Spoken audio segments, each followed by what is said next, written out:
Hey guys, tonight we're stepping barefoot into the quiet dust of a forgotten arena. The torches flicker low, the sand is warm beneath you, still holding the heat of 1,000 battles. Above the stars watch silently unmoved by the roar of crowds or the clash of steel, but tonight there are no roars, just you, a worn tunic, and the ache in your bones that never quite leaves. You've fought for your life before, but love, that's a different kind of dangerous. So before you get comfortable, take a moment to like the video and subscribe. Wherever you are in the world, let me know your city and what time you're winding down tonight. Now dim the lights, maybe turn on a fan for that soft background hum, and let's ease into tonight's journey together. The arena sand smells faintly of copper and crushed time. It clings to your back as you lie still, breathing slow, feeling the weight of 1,000 eyes, none of them real, not anymore.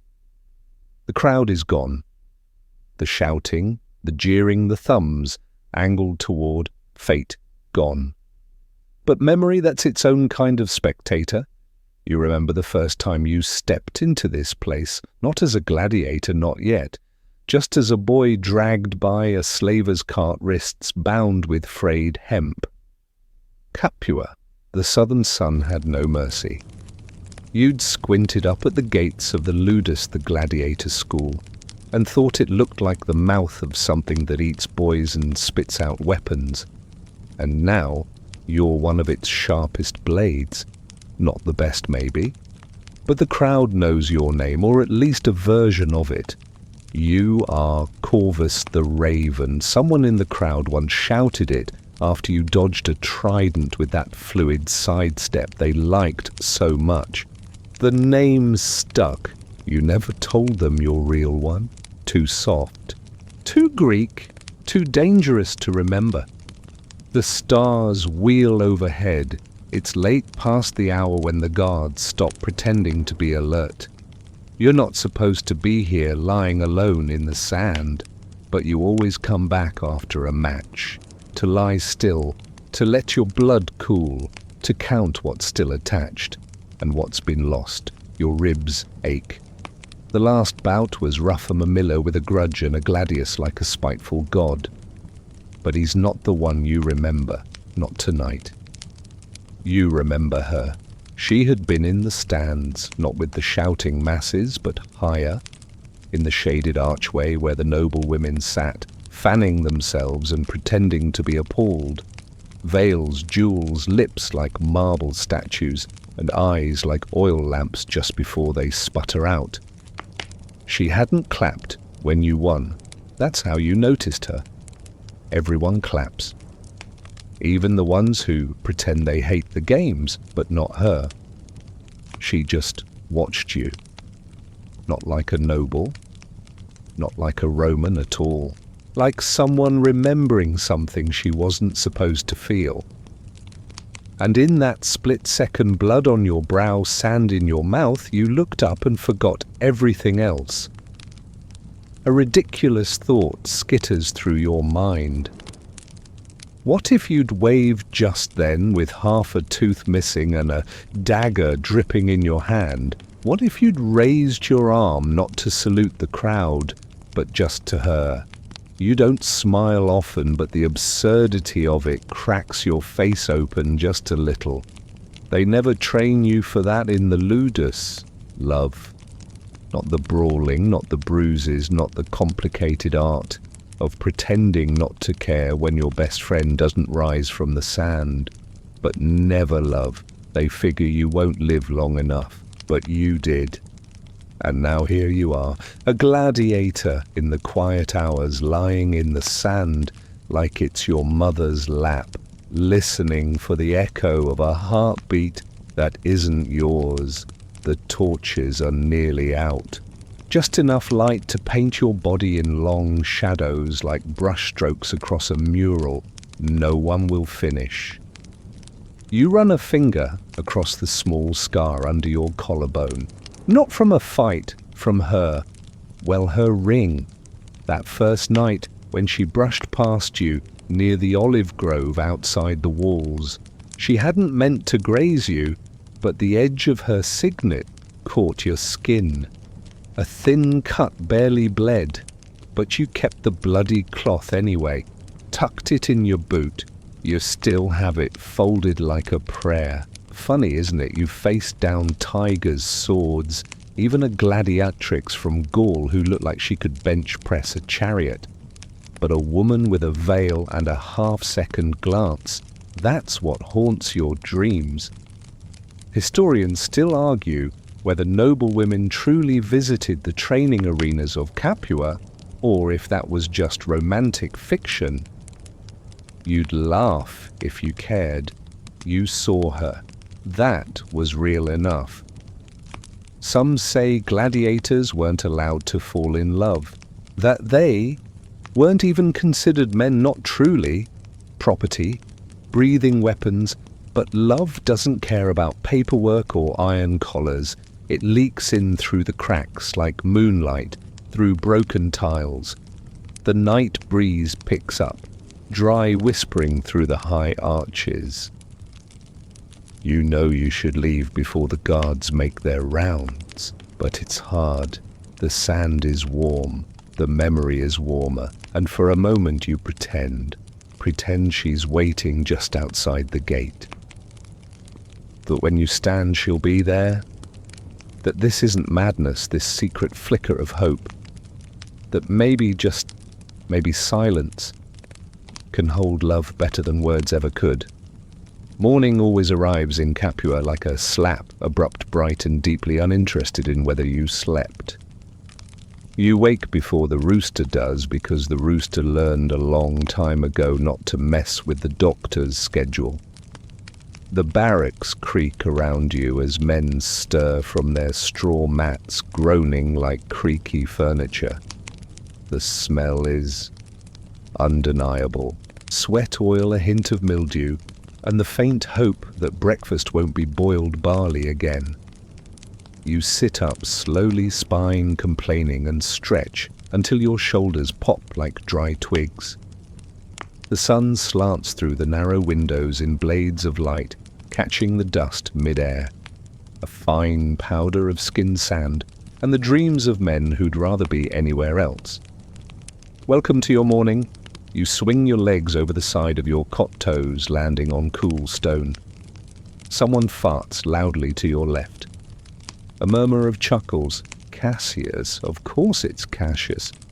That man has the subtlety of a battering ram and the digestive system of a goat. You shuffle outside with the others, forming a loose line as you head toward the palestra, the training yard. Your sandals slap softly against the stone, the rhythm of doomed men pretending they have choices. The doctore stands waiting, arms crossed, scowl permanent.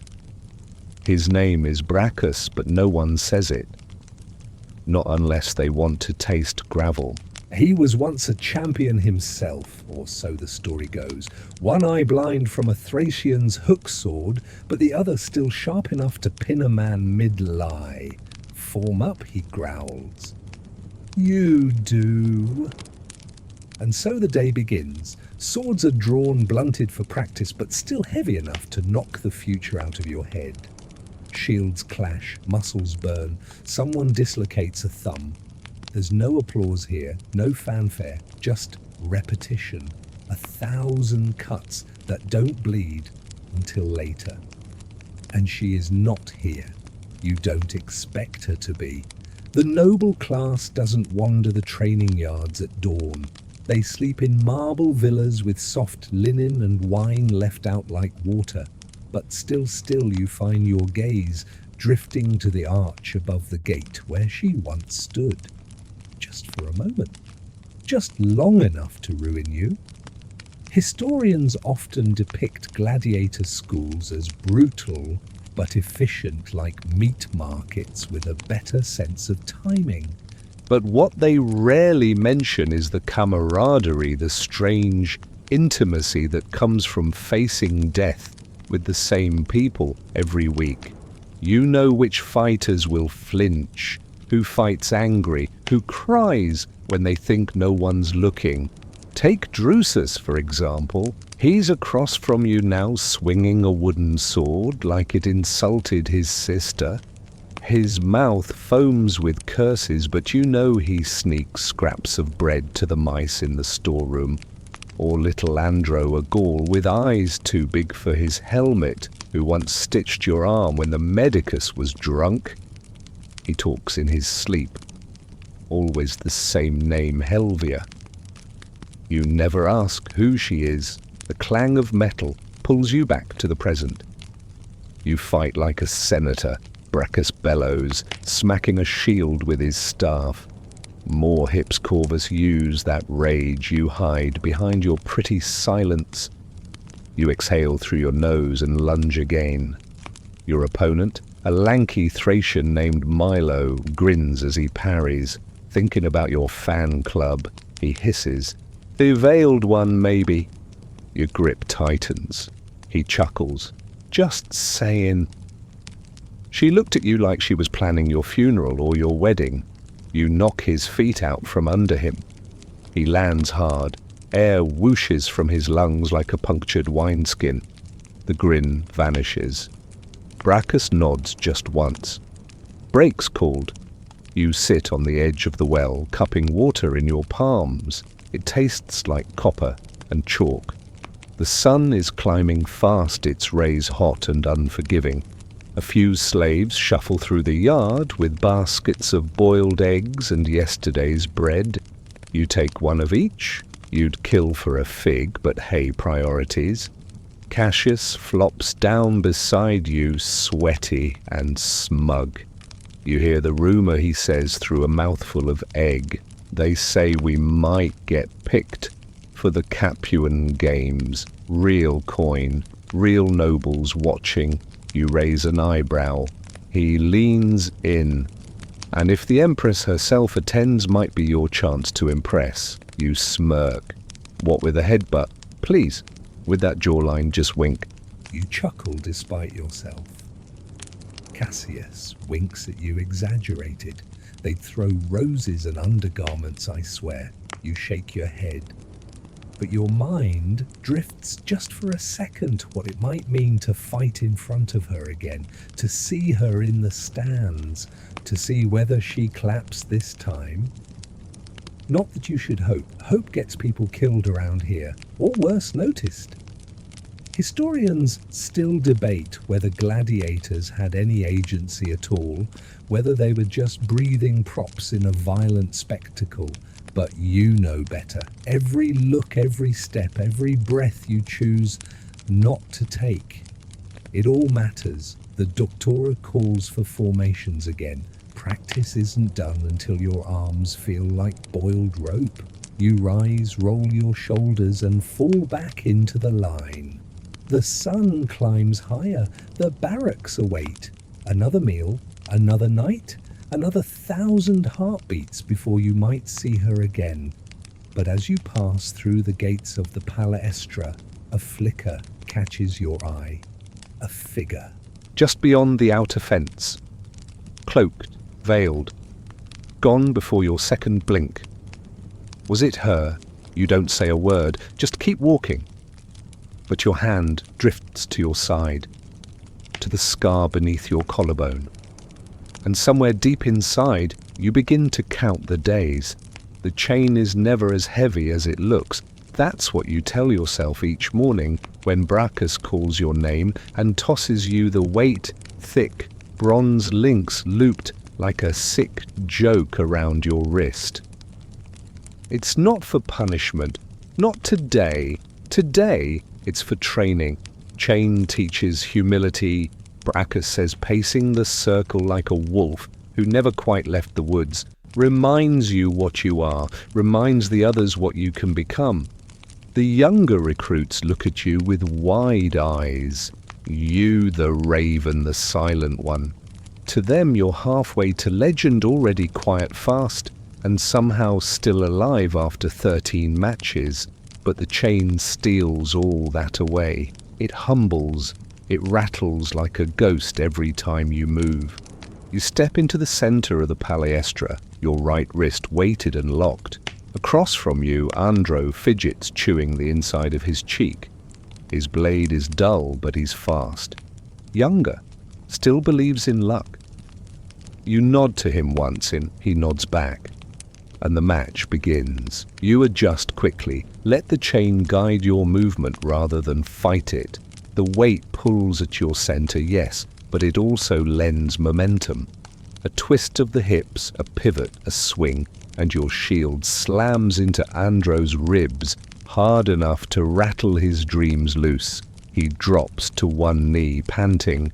Brachus barks a sharp laugh. Good, again. Andro doesn't complain. He's a smart one. He knows you're not the enemy. Not really. Still, as you reach down to help him up, the chain clinks loudly between you, a reminder of the line that runs between brotherhood and ownership. Historians have argued over whether gladiators truly formed bonds, or if every man was just another moving target.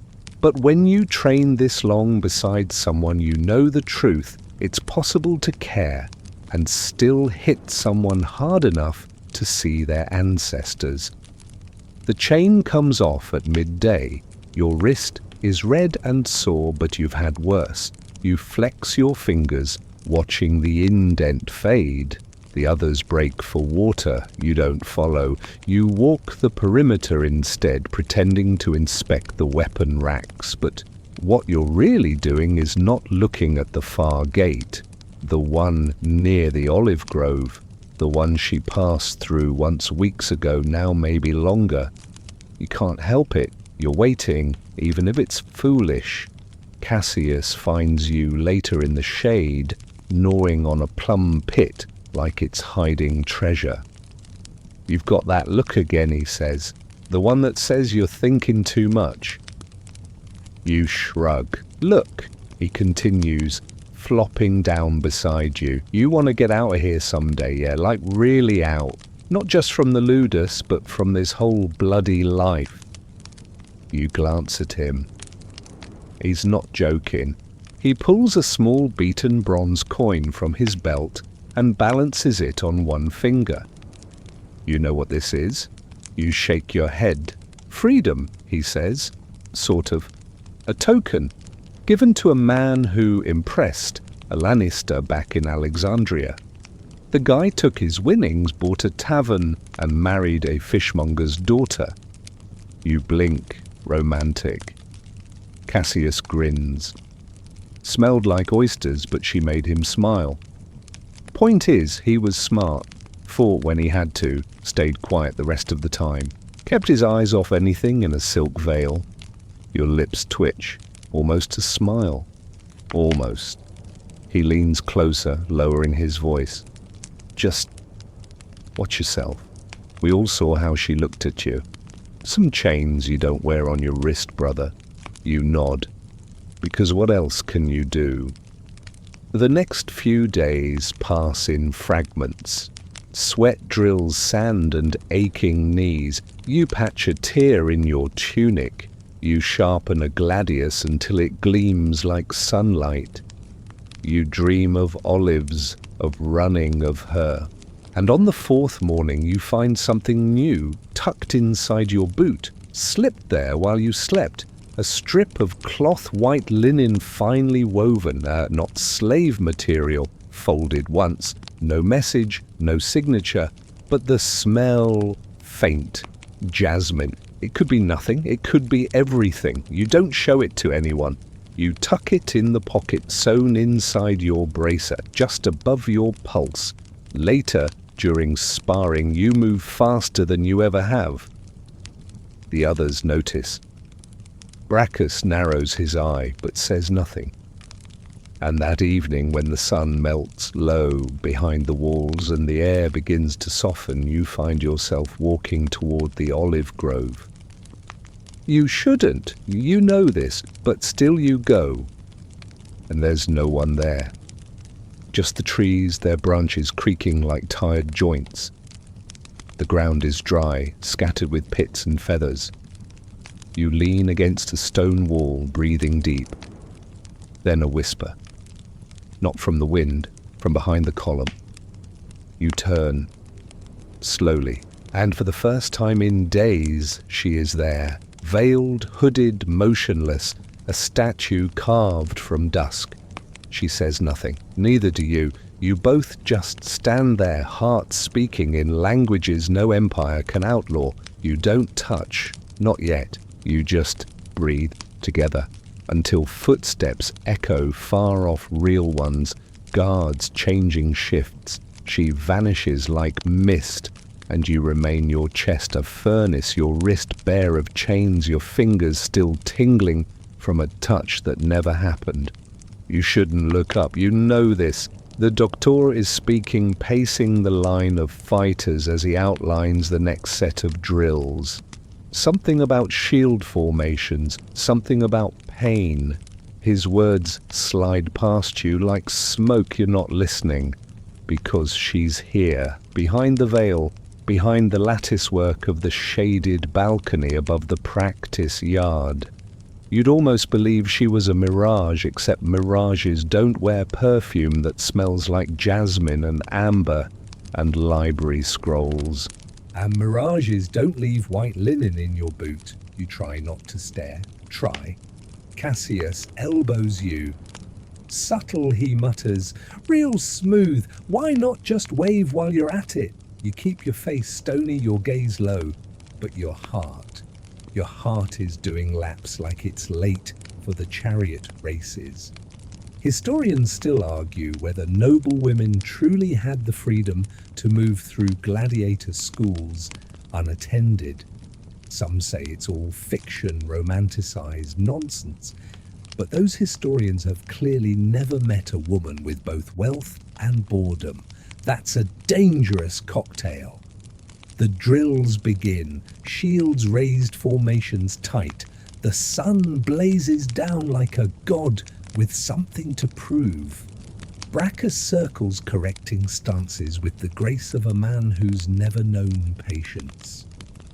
You move through it all on instinct, feet, sure arms fluid, because your brain is elsewhere entirely. Every few passes you glance upward, just quickly. Just a flick of the eyes, she's still there. Not moving, not fanning herself like the others, just watching. And somehow that makes it worse. Or better. You can't tell anymore. You remember her face, barely visible beneath the sheer veil. The curve of her cheek. The way her mouth tightened when someone missed a step. In the opening salute, like it physically pained her. You remember how during your first bout weeks ago, her gaze met yours and didn't flinch? That wasn't curiosity, it wasn't disgust, it was recognition. And you were undone. The day grinds on. After drills, there's the obstacle course. Javelin throws, grappling. Someone dislocates a knee, and Brackus resets it with all the tenderness of a falling tree. You bleed from the lip. You don't notice until someone points it out. You're a mess, but you're her mess. Maybe. At midday, the noble women leave.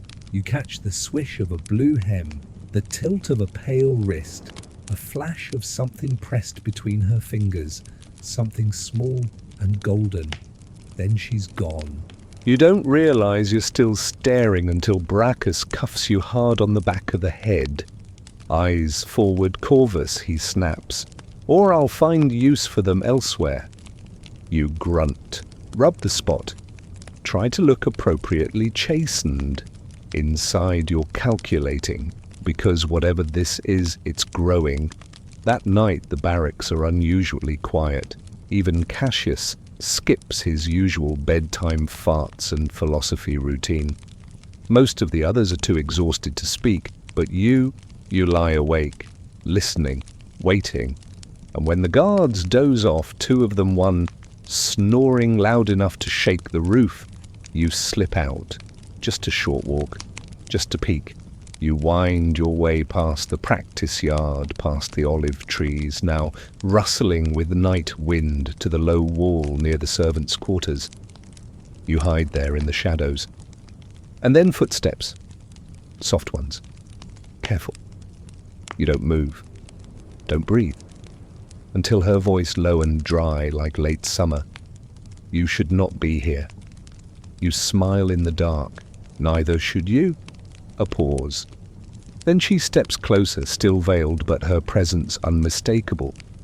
She smells like myrrh this time, and rosemary, and something else like ink and quiet rebellion. I watched you today, she says. I know, you were reckless. I was showing off. A beat? That's worse. You allow yourself a chuckle. Did it work? She doesn't answer, but she doesn't leave either. The silence between you thickens, not awkward, just heavy with all the words neither of you can say. She sits on the low wall beside you, not touching, close but not enough to scandalize any gods that might be watching. You glance at her. You don't belong here. No, she says simply. But I'm tired of belonging elsewhere. You exhale. The night air is cool against your skin. Somewhere in the distance a dog barks. A cart rattles over cobblestones. The world continues. But here in this stolen corner of the night time pauses. She shifts slightly, lifting her veil. Just a little. Enough to show you the curve of her jaw, the sharpness of her chin, the mouth that almost smiles. She looks at you, really looks. If they knew. They don't, you say quickly, and they won't. Another pause. Do you think we're mad? She asks. Absolutely, you say. But what else is there? She laughs. A soft, startled sound, like she hasn't done that in years. And then a whisper. They say gladiators can't love. You shrug. Then I must be something else. She looks away, but not before you catch the flicker in her eye. Same time tomorrow, you ask. She nods. Once. Then disappears into the dark like a spell undone. You remain a moment longer, staring up at the stars. They look like teeth tonight. Sharp, silent, ancient. And they're grinning. The sand in your boots is beginning to feel permanent. You trudge across the yard in the early grey light, the world not quite awake, and every step grinds yesterday's arena into your skin. Around you, the barracks groan with life men coughing, stretching, swearing softly at the ache behind their knees and the dreams they didn't finish having. Cassius limps past with a chunk of bread stuffed in his mouth and an olive pit stuck to his heel. He nods at you like a man who knows you've been out past curfew and also knows better than to ask questions. The morning drills begin, as always, but today everything feels slightly off. Bracchus seems distracted. His commands are shorter, his pacing more erratic, and there's a tension in the air like the sky itself is holding its breath. Then halfway through sparring it happens. The outer gate creaks open, and she enters. Not cloaked, not veiled, not hidden behind shadows or the veil of nobility. She walks straight into the training yard in full daylight, flanked by 2 servants and a guard who looks like he's reconsidering his career choices. Every man stops, even Bracchus. Her dress is simple by noble standards, white linen, gold trim, a thin belt at the waist, but to you it might as well be stitched from lightning. She doesn't look at anyone else. She walks directly toward the weapons rack. Toward you, your mouth dries. Cassius leans over and whispers, either she's your guardian goddess or your executioner. She stops 2 steps away. The others pretend not to stare. They're very bad at it. She lifts a gladius from the rack and turns it in her hand like she's testing the weight. This one is dull, she says softly. You blink. It's practice, Steel. I know. Her eyes flick up to yours. Do you favor dull edges? You're not entirely sure how to answer that. Depends on the conversation. A smile twitches at the corner of her mouth. Brachus storms over. This is a training ground domina, he says, trying very hard not to sound as nervous as he looks. She doesn't flinch. I'm aware. I've come to observe. Brachus bows stiffly. Perhaps from the shaded gallery I prefer the ground. There's a silence so dense you could throw it like a net. Then she turns to you. Will you show me the parry form? Cassius makes a sound like he just choked on his soul. You look to Brachus. He shrugs. The kind of shrug that says, if you're going to dig a grave, at least do it with style. You take a deep breath and nod, yes, domina. The others form a half circle pretending to practice, but really just watching with the intensity of hawks in helmets. You step forward, hand her a practice blade. Her fingers brush yours. Electric. You move through the forms slowly, deliberately. She mirrors your steps with surprising grace. Her stance is a little too narrow, her balance more dance than duel, but she listens. She watches your mouth as you speak. You try very hard to remember you're holding a sword and not a thunderbolt. After several forms, she lowers the blade and leans in just enough for only you to hear, my brother suspects something. Your stomach tightens. You're not very subtle, she adds. I'm not the one visiting training grounds in broad daylight, you whisper back. Her eyes flash. I had to see you. Historians still debate whether noble women wielded any real power within their households, or if their lives were just tightly laced performances. But as she stands there, chin high, surrounded by blades and sweat, you know better. This woman commands attention the way a general commands troops with presence alone. Brachus clears his throat loudly. She steps back, formality returning like armor. Thank you, Corvus. That will be all? You bow, slightly. Always a pleasure to be nearly executed by request. That smile again, faint, dangerous and wholly yours. She turns and walks away, leaving the gladius behind. Cassius is the first to speak. Well, he mutters, I'll start digging your grave. You want it under the olive tree or the fig. You roll your eyes. He grins. Seriously, though, who is she? You hesitate. She's someone I should forget. Ah, Cassius says, nodding. So, the unforgettable kind, exactly. That evening, the barracks hum with speculation. Men talk louder than usual. Jokes are sharper. Someone bets 5 denarii you'll be whipped. Within the week, you say nothing. But later, when the moon is high and the snores echo through the room like a chorus of dying frogs, you sneak out. Same route, same wall. She's not there, but something is. A ribbon tied to the low branch of the olive tree, blue, silk, tied in a single perfect knot. You untie it slowly, fold it once, press it to your lips.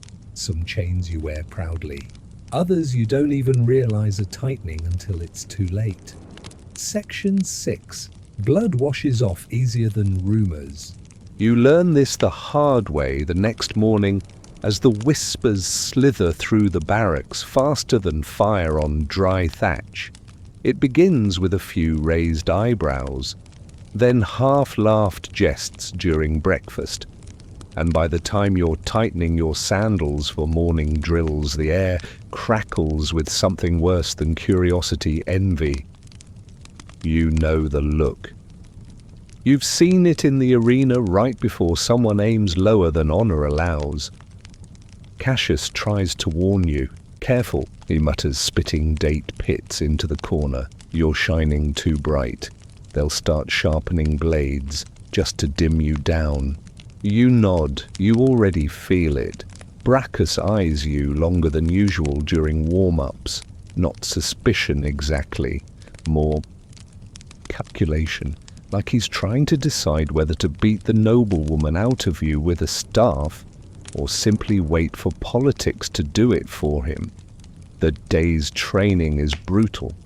Sparring javelin throws, chariot pulling, yes you, pulling the chariot, not riding in it. Because nothing builds humility like being the horsepower. Sweat pours, tempers flare, and behind every movement you feel them watching, especially him, Vitus, thick-necked, thick-headed. He's been here longer than you, but not nearly as graceful. He likes to win by making people afraid to stand up again. Your paths haven't crossed much until now. Now he volunteers to spar with you. Brachus agrees a little too quickly. You stand in the circle. He's grinning like a man who just found a coin purse with no witnesses. His helmet gleams, but his eyes, those are hungry.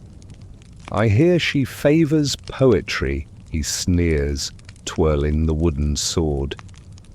Maybe I'll write her something, after I knock the teeth out of her favorite gladiator. You give him nothing. He lunges, you dodge, and again, he's stronger. You're faster.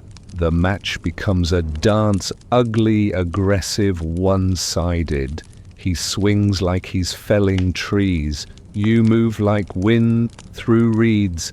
The others cheer, jeer, shout, advice neither of you hear. Then a slip. Your foot hits loose gravel. He lands a blow, it cracks across your ribs like a thunderclap. You grunt double over, but stay upright. Barely. He raises the sword again, overconfident. This time you catch his wrist mid-strike twist and drive your shoulder into his chest. He stumbles back, stunned. You press the tip of your blade to his throat. Match over. The yard falls silent. Vitus glares, but he doesn't move. Brachus smirks. Again tomorrow, he says. You don't protest, but your ribs throb like they're remembering something awful. Later in the shade you sit with a damp cloth pressed to your side. Cassius saunters over a fig in each hand. Next time try not to look so heroic. It's irritating. You chuckle, wince, then stop chuckling.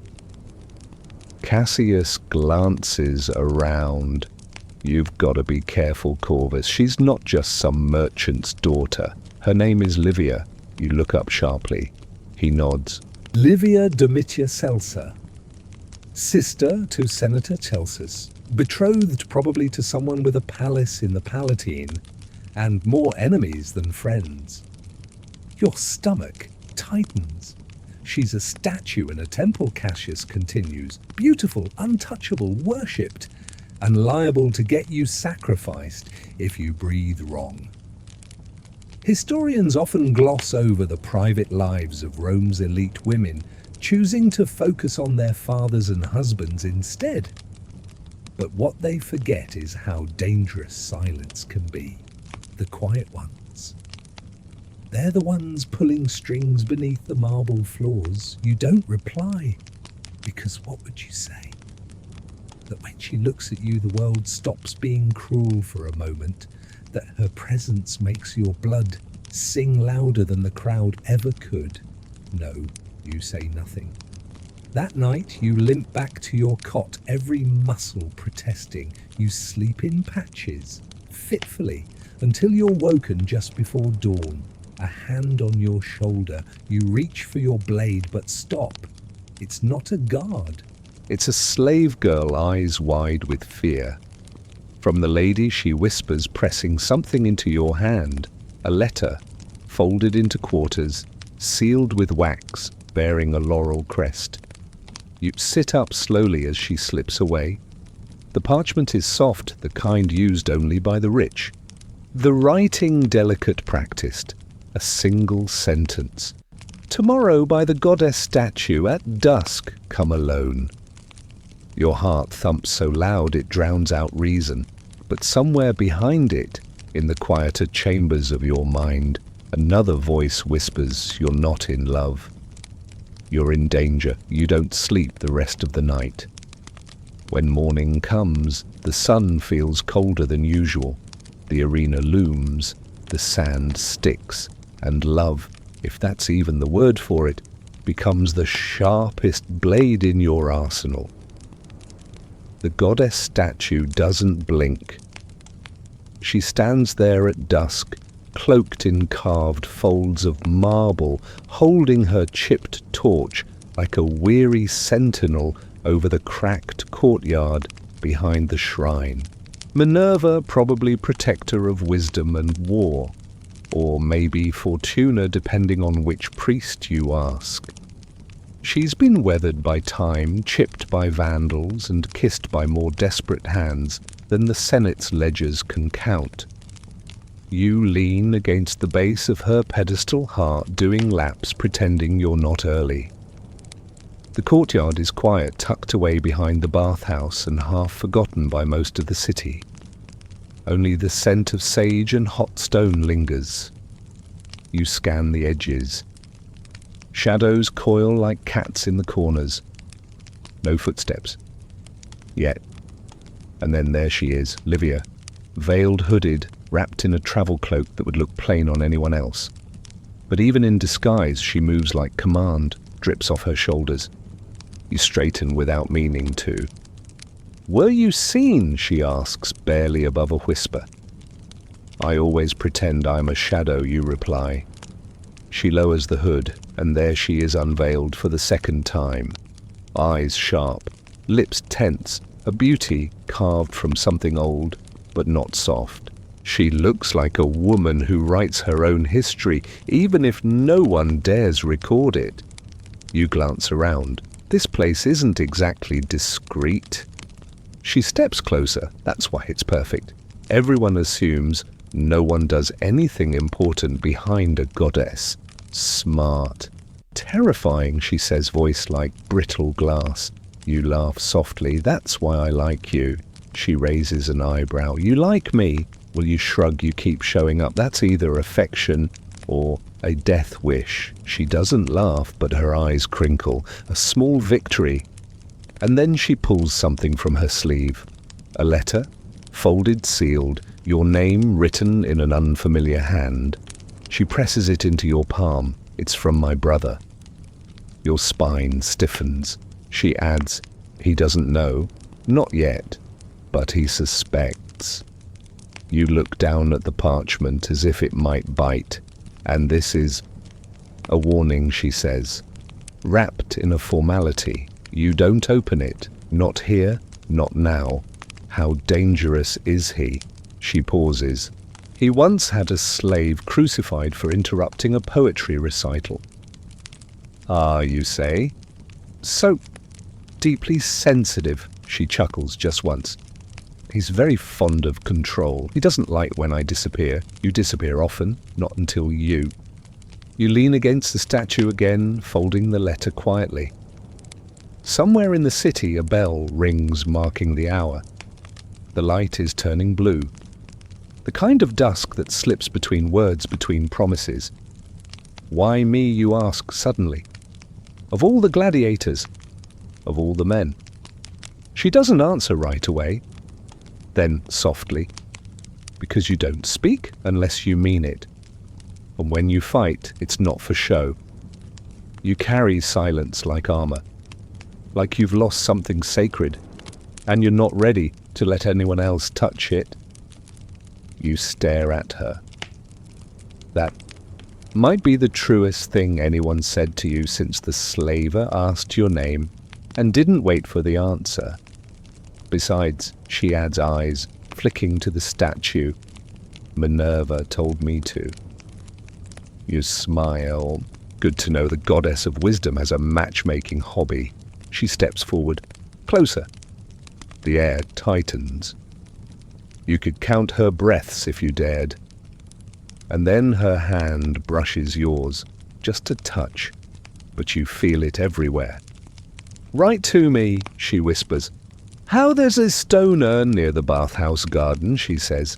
It's cracked. Leave something inside. I'll find it. You nod.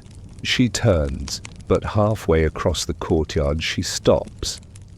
What's your real name? She asks without looking back. You hesitate. No one's asked you that in years. Dion, you say quietly. My mother was Greek. A beat. Then she says, good, I was getting tired of calling you Corvus in my dreams. And just like that she's gone again, swallowed by shadows cloaked in silence. You remain behind, letter in hand, heart, like a war drum, trying to learn a lullaby. That night, back in the barracks, you pretend to sleep until the others drift off.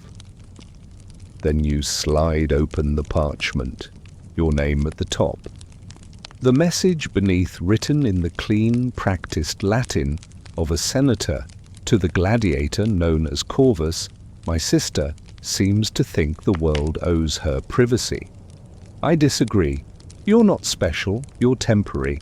And if I smell the hint of scandal, I'll see you fed to dogs more feral than the ones we keep beneath the theatre.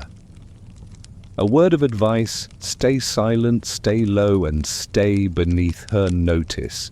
If you don't, I will make you vanish so thoroughly that even Pluto won't take you in.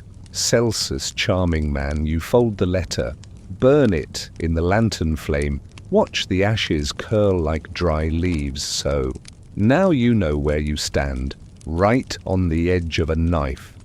And yet beneath all the fear and smoke and danger you smile, because she knows your name. And that changes everything. There's an old saying among the fighters in the ludus, a blade sings clearest in silence. You never understood that fully until now. After Livia's touch, after her whisper beneath Minerva's gaze, the world seems louder. Every sound cuts sharper, every silence hums. The clang of practiced swords, the groan of old wounds, the snap of Brachus's whip, all of it echoes differently. But you move quieter than ever. Cassius notices first. You're floating again, he mutters one morning, as you glide through a spear drill, like you know something the rest of us don't. I probably do, you say, eyes forward. He grins. You're in love. I'm in danger. He shrugs. Same thing. You say nothing, because he's right and wrong, and unfortunately, funny. The days unfold in a rhythm now. Sweat steals stolen glances. You train harder than ever, not out of fear, but because you need the world to make sense again. You can't touch her, can't speak her name, but you can control your footwork, your grip, your timing. Even Brachus is surprised. You fight like a man who's stopped wanting to live, he growls one afternoon after you drop Vitus in a single blow. Or worse, like a man who's found something worth dying for. You stare at him. He holds your gaze a moment longer, then mutters, stupid thing to do, find meaning, and walks off. That evening, when the guards doze with wine-warmed bellies, you sneak out again. The moon is bright, too bright really, but you slip into the shadows like you were born from them. Past the olive grove, past the bathhouse, to the cracked urn. Inside, a folded note. You glance around. All still. You take it, heart already racing. Dion, you shouldn't answer this, but I know you will. The night you first looked at me, I felt something shift. Like the world tilted just slightly, and suddenly I could see a version of myself that wasn't trapped in marble halls and endless rules. Do you think there's a place where names don't matter? Where love doesn't need to whisper through cracks and courtyards? If so, take me there. Not now, not yet, but someday. L, you read it twice. Then again, do you think there's a place you want to believe? Yes, you really do. But the only places you've known are cages dressed as homes. Still you write her back, carefully, a scrap of parchment stolen from the storeroom tucked inside your boot until the hour is safe. I tell there is such a place. I've seen it in dreams, somewhere beyond the edge of empire, a farm, a small house, chickens maybe, bad wine, and freedom. I don't know how to reach it yet, but I'll fight every match like it's one step closer. Dion, you return it to the urn. The next day, Brachus announces an exhibition match is coming. Not a real one, not blood and death. A performance, a parade of talent, he calls it, so the senators can clap without staining their slippers. You're chosen, of course. So is Cassius. Vitus, too, which worries you more. Vitus in a show match is like asking a boar to dance ugly dangerous and guaranteed to gore someone by accident or spite. As you prep, slaves bring polished armor and bright plumes, the kind that make you look less like a warrior and more like a painted prop.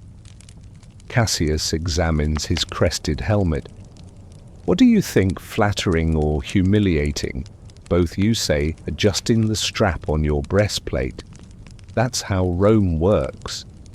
The day of the match, the amphitheater is humming. The crowd isn't roaring, not yet. This is a different crowd. Nobles, senators, wealth stitched into every tunic.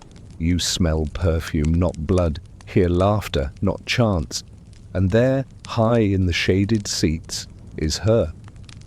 Livia, draped in sea green silk, hair braided into a crown, eyes calm, back straight.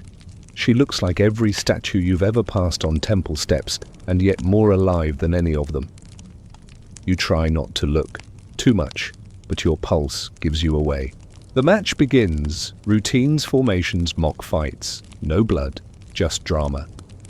But when Vitus faces you, something shifts. He smiles tight, thin. Not for the crowd, for you. Bet she likes her men scarred, he mutters as your blades clash. Let's give her something to remember. He swings harder than needed, you parry. Barely. The crowd thinks it's part of the act. You know better. He lunges again, and this time you don't dodge. You counter.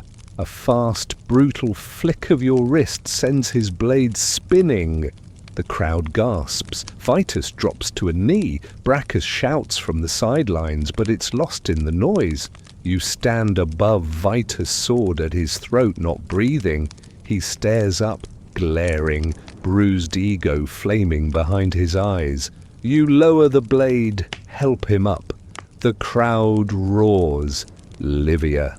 She doesn't move, but her hand rests gently on her lap, and her thumb is turned upward. Mercy.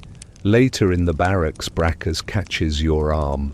Next time he growls, don't give him the option of getting up. You meet his eye. If it had been real, he wouldn't have. He nods, walks off. Cassius claps your back. We live another day. Do you?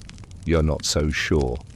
Because later that night, behind the goddess statue, another note waits for you. You looked magnificent and terrified. Tell me you still believe in that place. L. You fold it and whisper into the stone. Yes, because now you have to. Your body remembers the bruises long after the crowd forgets. The next morning, your ribs ache with every breath, and the spot where Vitus's pommel grazed your side is blooming into a masterpiece of purple and green. Cassius calls it arena chic. You call it Tuesday.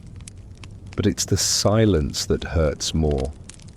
Livia doesn't appear that day. Not in the stands. Not in the courtyard. Not even a ribbon in a tree. Just absence. You train harder. You take on 3 sparring partners at once and knock 2 of them into the sand with such precision that even Brachus pauses mid-growl. He eyes you as if trying to decide whether you're possessed or just finally interesting. More drills, he barks. Let the silence sharpen your sword. Too late. It already has. That evening you check the cracked urn, empty. You tell yourself it's nothing, a missed moment, a delay, but you don't sleep much that night. The next day, still nothing. And the next, your stomach knots in ways that have nothing to do with yesterday's barley stew. Cassius notices. You've got the look again, he says, sitting beside you on a crate after training, like you're fighting ghosts. You grunt. He offers you half a fig. Want to talk about it? No. Want to punch something? You glance at Vitus across the yard. Cassius chuckles. Tempting, but let's not get crucified over a haircut with legs. You sigh. She's gone. He tilts his head. Gone how, I don't know. Just not here. Not in the places she used to be. He leans back. Could be nothing. Could be everything. Thanks. That clears it right up. Cassius chews his fig. Look, I don't claim to understand noble women. They move through life like it's a theatre, and they're the only ones who read the script. Maybe she's waiting, or maybe she's protecting you. You look at him. By disappearing, Cassius shrugs. Better a cold shoulder than a hot funeral pyre. Historians often downplay the psychological cost of gladiator life. They focus on the blood, the violence, the spectacle. But the real wound, it's the constant balancing act between hope and survival, between what you feel and what you're allowed to feel. On the fourth night, something changes. You're awakened by soft footsteps outside the barracks. You sit up silently. No lamp, no sound, just instinct. You step out. There beneath the olive tree is a slave boy, no older than 12, wide-eyed, holding a scroll. For you, he whispers, thrusting it into your hand before bolting into the dark like a frightened rabbit. You retreat to the shadow of the wall and unroll it quickly. Dion, forgive the silence. My brother has moved quickly. There are rumors about me, about you. He's having letters intercepted. I've been sent away to our estate outside the city, not far, but far enough to hurt. He's planning something, I don't know what, but he has a smile I've only ever seen before executions. Don't reply to this, not yet. Be careful, trust only Cassius. And if you get a message signed with a laurel leaf, it's from me. L, you reread it twice. Your heartbeat slows, not from fear, but from the aching relief of knowing she's alive. Still writing, still reaching. You burn the note beneath the moonlight, letting the ashes blow toward the olive tree. That night, you dream of her. But not like before, not in alleys or shadows or whispers. She's beside you laughing barefoot in a field where no one wears chains. She's different there, lighter, hair loose, the sun on her skin instead of silk. You reach for her hand and wake up before you touch it. Morning drills feel longer. Vitus is worse than ever. Not because of skill, but because he's decided your bruised ribs are an open invitation. Brachus doesn't stop him, probably thinks it builds character, but you fight through it. Every dodge, every block, every blow you land, it's not just training, it's a promise to a woman in exile and a dream that refuses to die. That afternoon, as you scrub your tunic near the cistern, Cassius appears beside you casually, dropping a scroll on the bench. Tied with a thin green ribbon, your hands freeze. Where'd you get this, you whisper. Cassius taps his nose. Let's just say not all messengers wear sandals. You untie the ribbon. Meet me in 5 nights after moonrise. Follow the aqueduct west of the city. Walk until you reach a fallen arch covered in ivy. I'll be there. Come alone. Tell no one else. Burn this. You fold the message once, twice, then press it to your chest. Cassius watches you with a crooked smile. So, Is this where you run away together and raise goats in the Alps? You smirk. Goats are stubborn. Like someone else I know. He nods. Fair. Just promise me you won't die stupidly. If you're going to die, at least do it poetically, bleeding in the shape of a laurel or something. Not planning to die. Good, he says, clapping your shoulder. Because I'll miss the way you brood. That night, the stars feel brighter, and the silence, it sings again. 5 nights later you walk like a shadow, wearing human skin. The aqueduct looms beside you, ancient and bone-coloured under the moon. Its arches stretch into the darkness like the ribs of some god long-forgotten beast. No guards, no carts. Just the chirp of distant cicadas and the occasional rustle of leaves too careful to be trusted. You keep one hand near your belt knife. Old habits. The walk is longer than you expected. Past the orchards, past the crumbling villas too proud to admit their ruins until the city glow fades behind you. Just when your legs start whispering mutiny, you see it. A broken arch, half swallowed by ivy, and beneath it, her, Livia, sitting on a fallen column, like she's waiting for a poet, not a fugitive. She doesn't rise when you approach, just watches, calm, as if she didn't summon you into the night like a myth. You step closer, slow, as if she might vanish again. You came, she says, almost surprised. You asked, you reply. She finally stands, and for a long moment you just look at each other. Nothing between you but moonlight and 4 feet of gravel. She speaks first. I had to see you before whatever happens next. You tilt your head. Is something happening? She hesitates. My brother is making arrangements. He's talking to a general from Hispania. A match. Political, of course. He's being very loud about it in the right salons. You nod, slowly. To scare me off. To mark his territory, she corrects. He's not used to sharing power, especially not with someone he can't buy or imprison. You laugh under your breath. I'm flattered. She takes a step closer. The breeze lifts her hair just enough to reveal the side of her neck.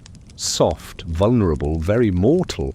I'm scared, she says quietly, and angry, and more alive than I've ever been. You look down. You'll marry a general. Only if I stop fighting. Her eyes lift to yours. Only if I give up. You consider that. The weight of it. The edges of the choice she doesn't want to name. She sighs. I brought you something. From her satchel she pulls a thin wooden box, lacquered, familiar. You open it slowly. Inside a stylus, gilded, and a single wax tablet, the kind noble children use to learn their letters. You blink. A gift, a weapon, she says, in case steel isn't enough. You chuckle. You expect me to write him out of power. I expect you to survive. And maybe one day write down what really happened. Our story. Before someone else rewrites it. You look at her. Really look. She's not a statue. She's not a fantasy. She's a storm in silk, a rebellion, with good posture, a woman holding herself together with invisible thread. I want to leave you, say, someday, I know, with you. I hoped. You reach out then, not like the last times, not timid, not measured. You take her hand, and to your amazement, she lets you. It's warm, real, slightly calloused. You never imagined that. We can't keep meeting like this, she says, leaning slightly into your side. Why not? Because it's starting to feel like hope. Dangerous stuff. The most. Historians still debate whether gladiators ever escaped their lives, whether they found freedom, love, or even rest. Most say no, Most say the empire chews and swallows, and only fools believe otherwise. But in this moment under the ivy arch, you believe it. You have to. She draws a folded parchment from her sleeve. This is a plan. You arch an eyebrow. Oh, the last note just said, "Come alone." I didn't want to frighten you with logistics, she smirks. You like her smirk. You take the note, open it. It's a map, sort of. Scribbled directions from the estate to the coast, hidden roads, a friend with a boat, a time 3 weeks from now. You'll be free from the arena, she says. The Capuan Games end, and Brachus usually gives his top fighters a week's leave to heal. You disappear. No one will notice until they do. By then we'll be gone. I'm not marrying Hispania, she says, flatly. I'm marrying my own future. You stare at the parchment, then back at her. It's madness. It's also the first thing that's made sense in months. You trust the friend with the boat. He's scared of me, she says. That's better than trust. You fold the plan, slide it into your bracer, and then you kiss her. It's not rushed, not desperate. Just true. No marble, no chains. Just two people with nothing left to lose and everything left to live. When you part, she touches your cheek. Don't write to me again. I wasn't planning to. Good, it's safer. You smile. But I'll miss your handwriting. She grins. You'll survive. Only if you're at the dock. I will be. She turns to go. Stops. One last thing, she says over her shoulder. Bring Cassius if you want. I've always liked him. You laugh, he'll cry from joy. Then she's gone again, swallowed by the trees, by the night, by her own dangerous plan.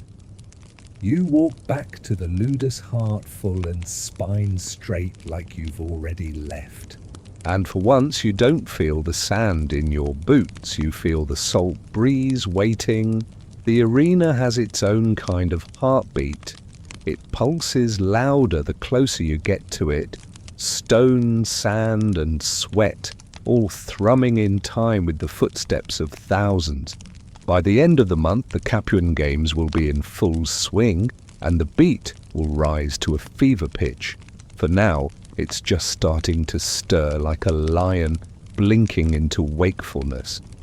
You stand in the tunnel beneath the amphitheater, helmet in hand, listening. Above you can already hear them. Not the full roar, more like the murmur of a crowd halfway drunk and ready to be entertained. It buzzes in your ears, low and expectant. This isn't your first time walking out into the arena, but it might be the last. Cassius stands beside you, bouncing on his heels. Tell me again, he says, adjusting his breastplate why we agreed to fight in the opening exhibition. You smirk, because Brachus told us to. Right, he mutters. My life a series of terrible decisions made on command. You scan the tunnel. Vitus is here too, leaning against the wall like he owns the place, sharpening his gladius slowly and staring at you when he thinks you won't notice. His smile is crooked, not in the charming way. Do you think he knows, you ask under your breath? Cassius follows your gaze. Vitus. He barely knows how to read. No, I mean about the escape. Cassius shrugs. If he knew, we'd already be decorating the bottom of a well. You nod, and then Brachus appears, staff in hand, one eye narrowed. Today's match is symbolic. He barks, pacing. No blood, no stupidity, just spectacle. We open with form, we end with showmanship. And if anyone decides to make a personal statement with their sword, I will personally rearrange their spine. His eye lands on Vitus for a fraction too long, then on you, then moves on. Cassius leans in. He knows something. Yeah, you mutter, but not everything. You strap on your helmet, hiding your face beneath the iron and plume. It feels heavier today, not just the metal, the weight of what's coming, of what you're walking away from and toward. The gates open, sunlight slams into your vision. You squint against it, the roar surges, louder now, higher, a wave breaking. You walk out onto the sand for the last time. The crowd sees only warriors, painted, polished, perfectly choreographed.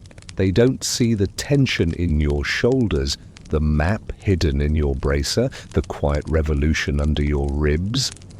Livia isn't here, not visibly, but you feel her somewhere above, tucked behind silk curtains or stone columns, watching. She said not to write again, but your steps, they're a kind of message. The exhibition begins. You and Cassius go first, mock combat, shield work, measured blows. A dance rehearsed 100 times. He parries with dramatic flair. You feint with theatrical ease. The crowd eats it up. Then come the pairs.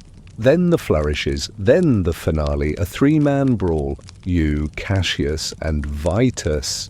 And here's where it turns. From the moment the whistle blows, Vitus moves wrong. Too fast, too hard, too real. He swings at Cassius like it's a death match, misses by inches. Cassius backpedals, alarmed. You move in fast. Easy, you hiss. It's a show, he snarls. Not for me. You block his next strike. Barely. Cassius circles behind him, catching your eye. He's trying to ruin us. You nod.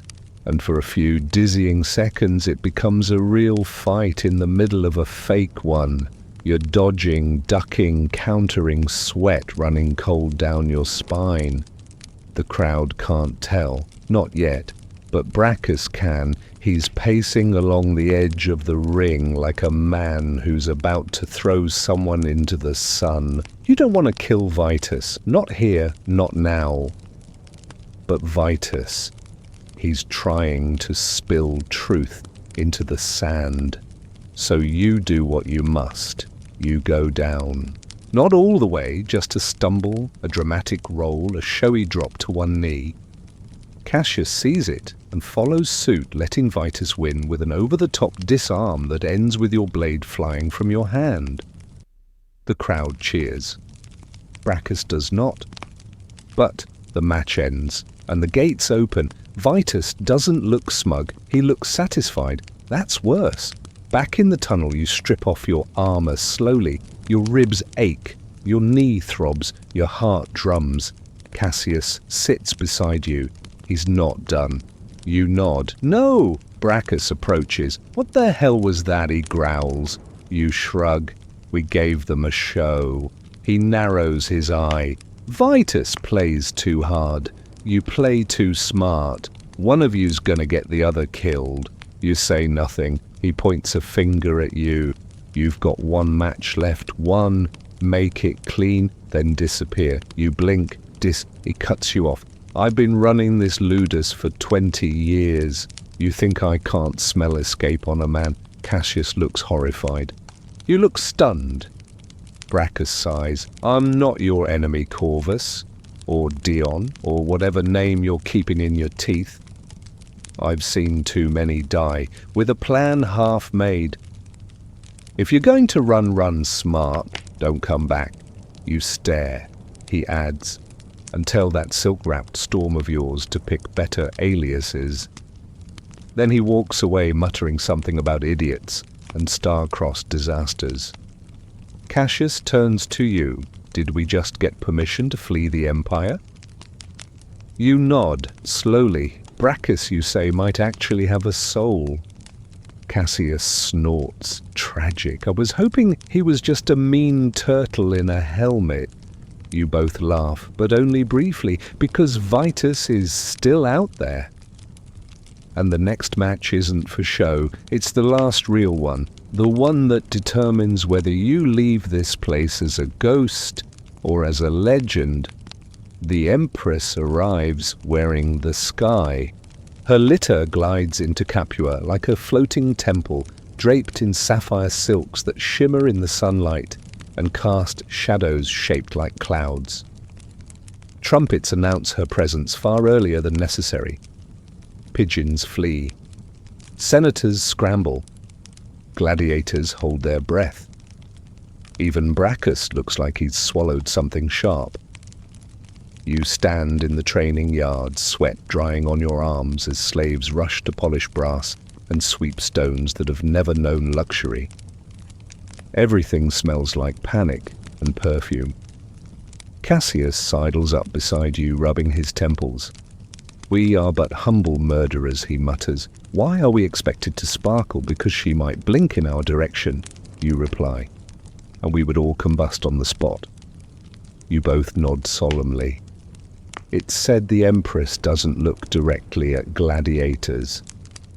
Not unless she plans to make one her pet for the month. Or her warning, or both.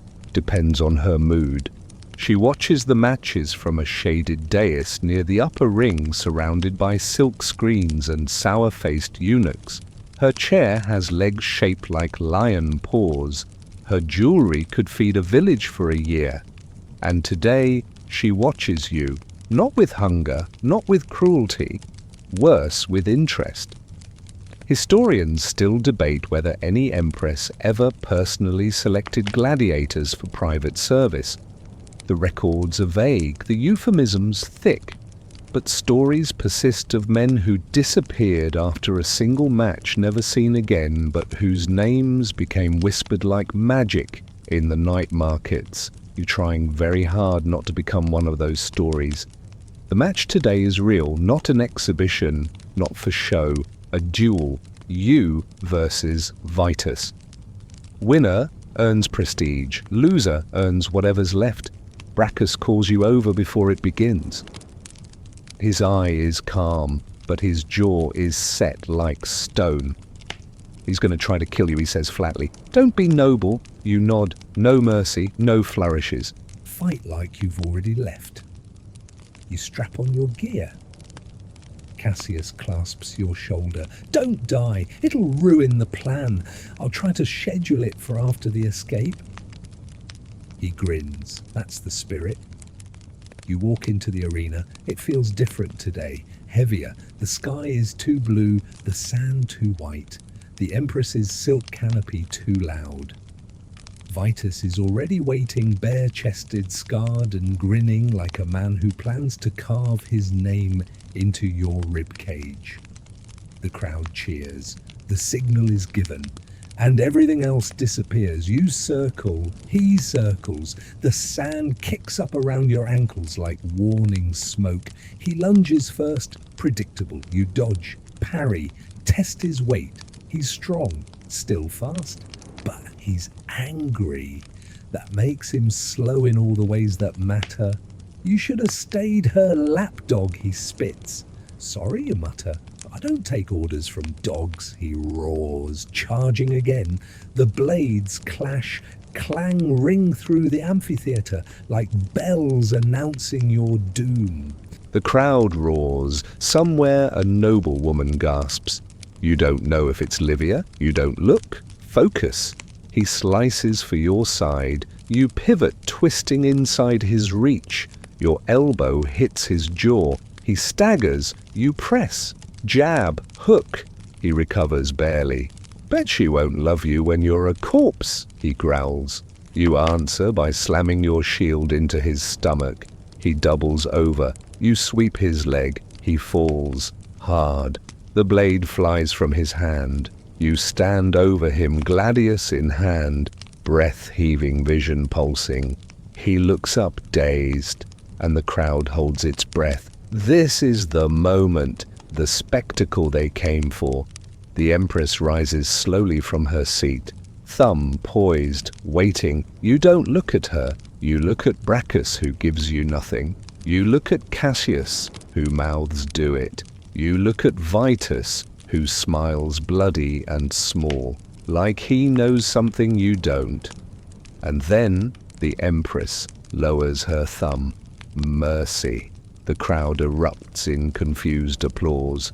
Brachus does not. Neither does Vitus. You walk away, drop your sword at the edge of the arena. The sand sticks to your feet like guilt. Back in the tunnel, Brachus grabs your arm. You spared him. He was finished. He's never finished. He's patient.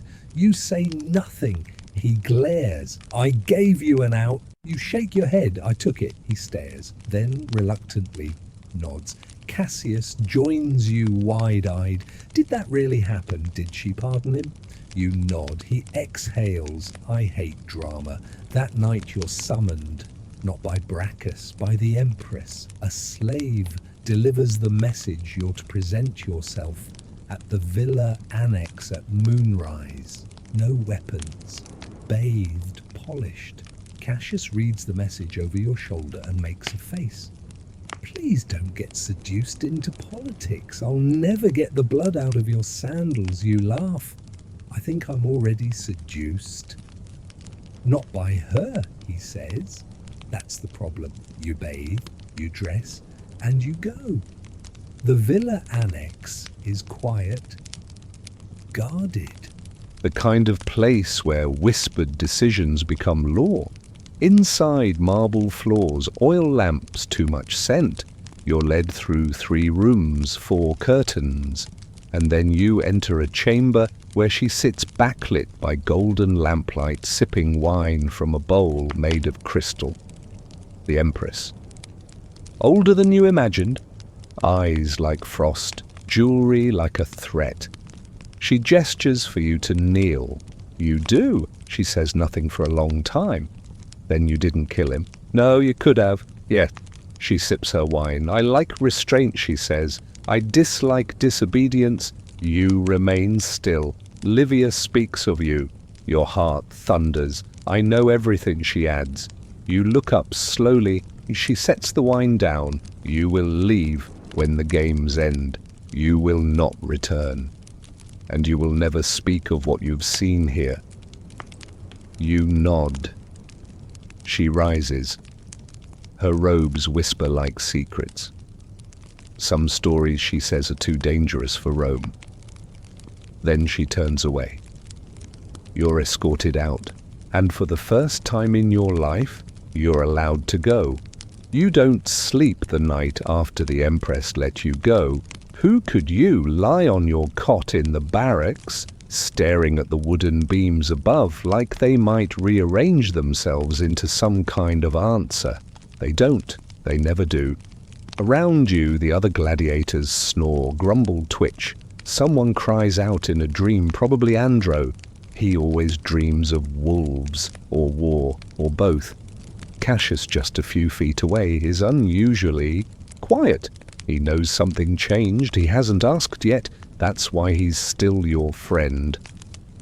At dawn, Brachus gathers everyone for the final round of drills. You stand in the pale gold light, tired but wired, as he barks through the morning rites. His voice is gruffer than usual, almost nostalgic. This is your last real day in this pit, he says, pacing. After the game's wrap, tomorrow we rest. You'll be bruised, you'll complain, you'll exaggerate your injuries and pretend you fought tigers. Good. That means you've survived. He looks at each of you in turn, then his eye stops on you. Some of you, he says, won't be here much longer, by choice, or by fate. You feel it in your chest like a key turning in a lock. Drills begin. You go through them automatically. Your body knows the forms better than it knows sleep. Step strike pivot block. It's a dance your bones have memorized, but your mind is already on the road, on the hidden path that leads from Capua to the coast, on the friend with a boat, on the woman with a plan and a fire behind her eyes. The morning passes in a haze of sweat and repetition. At midday, you sit beneath the olive tree, same one where it all began, where she left a ribbon, where a lifetime happened in glances. Cassius joins you chewing on a plum pit. You're leaving soon, he says like a question. You nod. He spits the pit Into the dirt. Do I get to come? She said yes. He laughs. Gods. I'm going to die from gratitude. You might die from the food on that boat. Fair. You lean your head back against the tree. The branches above creak in the breeze, casting shifting shadows across your face. For a moment, you almost believe you're already free. Cassius breaks the silence. You know Vitus is going to follow you. You open one eye. He can try. He's too proud to let it go. You humiliated him in front of the Empress. I spared him. That's worse. You sigh. Then we leave. Fast. Clean. You ever sailed before, Nummer? He grins. Me neither. Would get eaten by fish. You're very comforting. That night, as the barracks quiets and the moon rises, you check the urn one final time. Nothing. Good. That means she's already en route. Just like the plan, you sharpen your blade, not because you plan to use it, but because it calms you. The rhythm of stone on steel is one of the few rituals you still trust. Vitus watches from across the yard. You don't engage. You don't look away either. He smirks. You finish your sharpening and walk away. Let him stew. Let him wonder, because you've already left in every way that matters. That evening, Bracchus calls you into his office. It's small, Spartan, one table, one torch, one chair that might have been stolen from a temple 3 regimes ago. He gestures for you to sit. You don't. He respects that. I've seen a lot of gladiators die, trying to live like free men, he says. Most forget that freedom isn't just escape, it's survival after. You nod. I'm not running blind, you're running angry. Wouldn't you? He leans forward. That woman of yours, she's clever, dangerous. You should know her father tried to buy the Ludus once. You blink. Why wanted a place to put his enemies? And his bastard son? You say nothing. Bracchus chuckles. Rome is built on irony. He slides a pouch across the table. You hesitate. Take it, he says. Money. Stolen, earned, doesn't matter. It'll get you past the first outpost. You take it. Why are you helping me? He looks you dead in the eye, because once a long time ago, I almost did the same thing. I didn't. And I've regretted it every day since. You nod, slow, grateful in a way words don't reach. He adds, don't write, don't send messages, just live well, that's revenge enough. You leave the office in silence. Cassius is waiting outside, sitting on your cot. Well, he asks. You toss him the pouch, he catches it, blinks, then grins. Gods, he says, this is really happening, isn't it? You nod. Tomorrow night, you say, we leave. He holds the pouch like it might explode. I'm going to buy a hat. Why? Because I've never owned a hat, Dion. Let me have this. You laugh, and for the first time in years, it doesn't sound like armor. The bathhouse always smells faintly of defeat. Not the dramatic kind, the slow, damp kind that settles into your bones. It's the scent of eucalyptus and regrets, cracked tiles, steam that never fully cleans you, echoes of conversations no one's supposed to hear. And today the whispers are louder. You walk through the outer chambers, towel slung over one shoulder, acting casual. But your ears are hunting. Your mind is sorting fragments, said the Empress herself, intervened. He's not from here, you know. Greek blood. Should have killed Vitus when he had the chance. The whispers are about you, as they have been for weeks now. Only now they come from everyone's slaves, stewards, bath attendants, even visiting guards. Cassius slips in beside you, bare-chested hair, damp face tight. He doesn't joke. That alone tells you everything. They're watching us, he murmurs, as you sit by the cold pool. Not just Bracchus's men, outsiders. I saw 2 new faces near the west corridor. No armor, too quiet. You nod slowly. Celsus. Cassius dips his hand into the water. Senators don't like being made fools of, especially not when it's their own sister pulling the strings. You say nothing, because the next part you do know, you just don't want to say it out loud. But Cassius does. Vitus has been paid. You look at him, he continues. I saw him slip into the southern atrium with one of Celsus's men. 5 minutes later, they both walked out, looking very pleased with themselves. You glance around the bathhouse. Slaves shuffle past with oils and towels. A group of older gladiators sit in the corner laughing too loudly. And in the far alcove, Vitus, lounging, watching. His eyes meet yours. He grins. You exhale through your nose. Cassius mutters, "We need to leave now, we can't," you whisper. "The boat's not ready. Livia said 3 more days. That's 3 days we may not have." You stand not quickly, but deliberately. You walk to the deeper pool, lower yourself in, slowly letting the water swallow the tension in your shoulders. On the far side, Vitus rises, stretches like a cat, and strolls your way. Cassius watches frozen. Vitus sinks into the water beside you like it's a throne. He leans over slightly. "You've made powerful friends," he says, voice soft. You don't reply. He smiles, and worse, a name. The crowd loves you. The Empress saved you. Makes a man feel invincible, doesn't it? Still you say nothing. He leans closer. "She's not going to save you next time.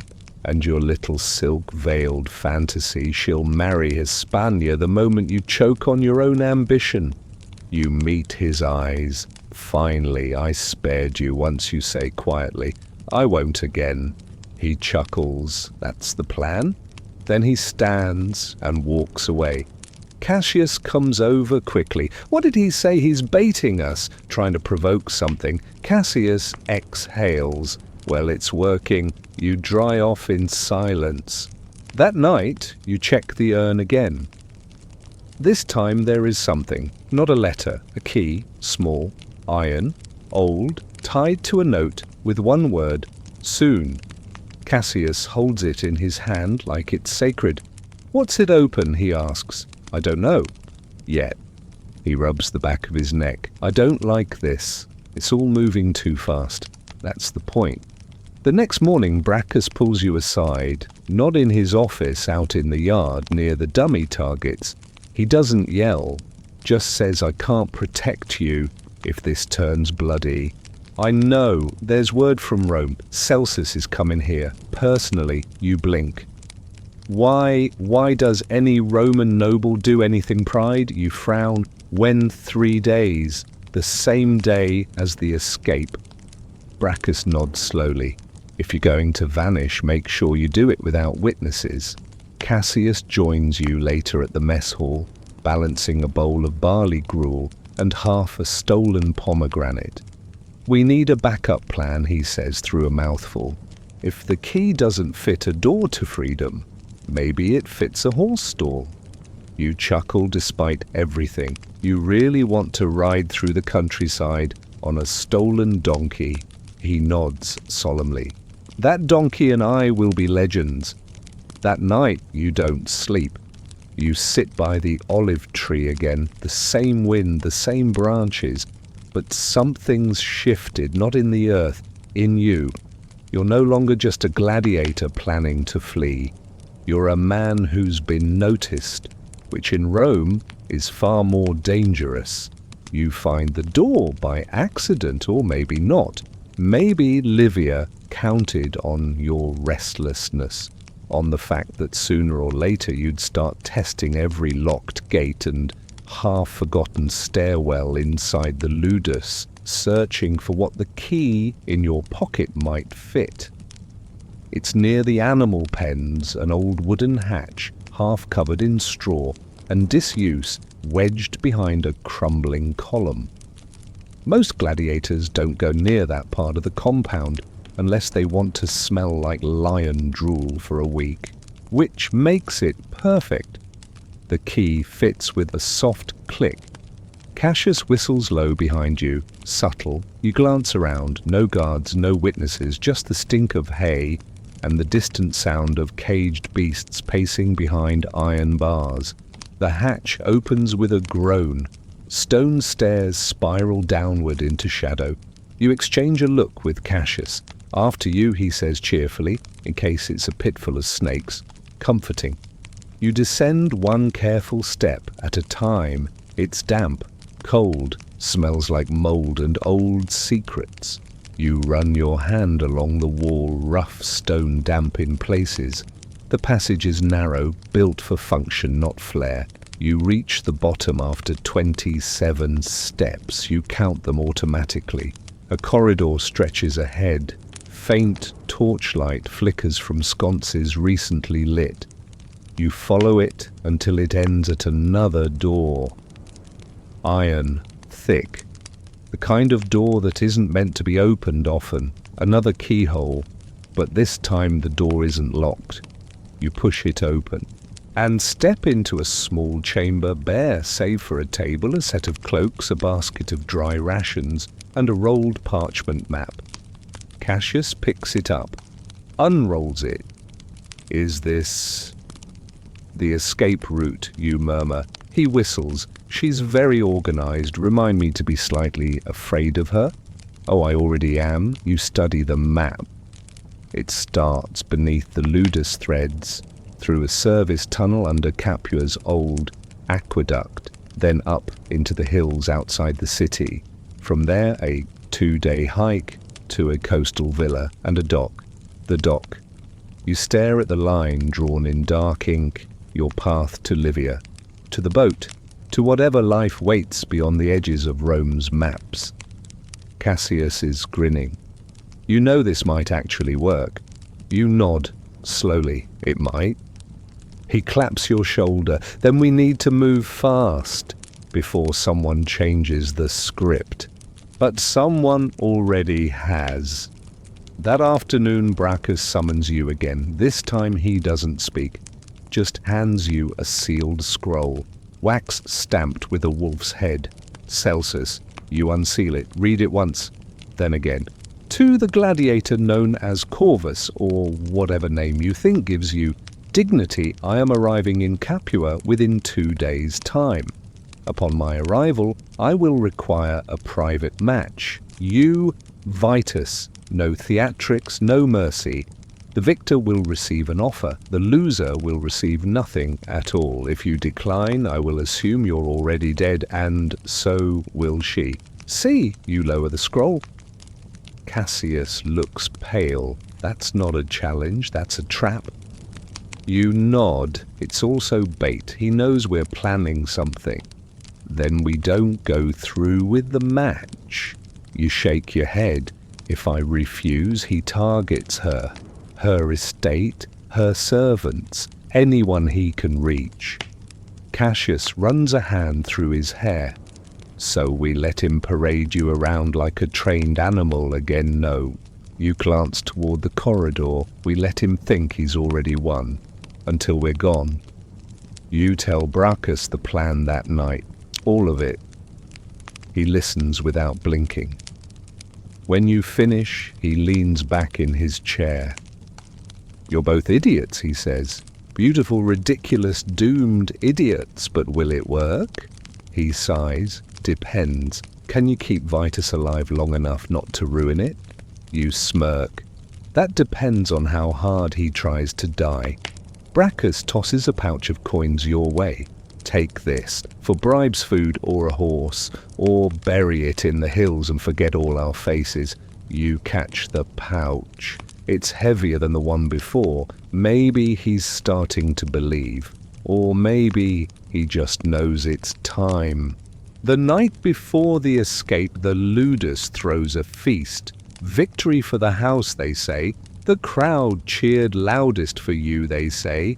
The nobles asked for your name, they say.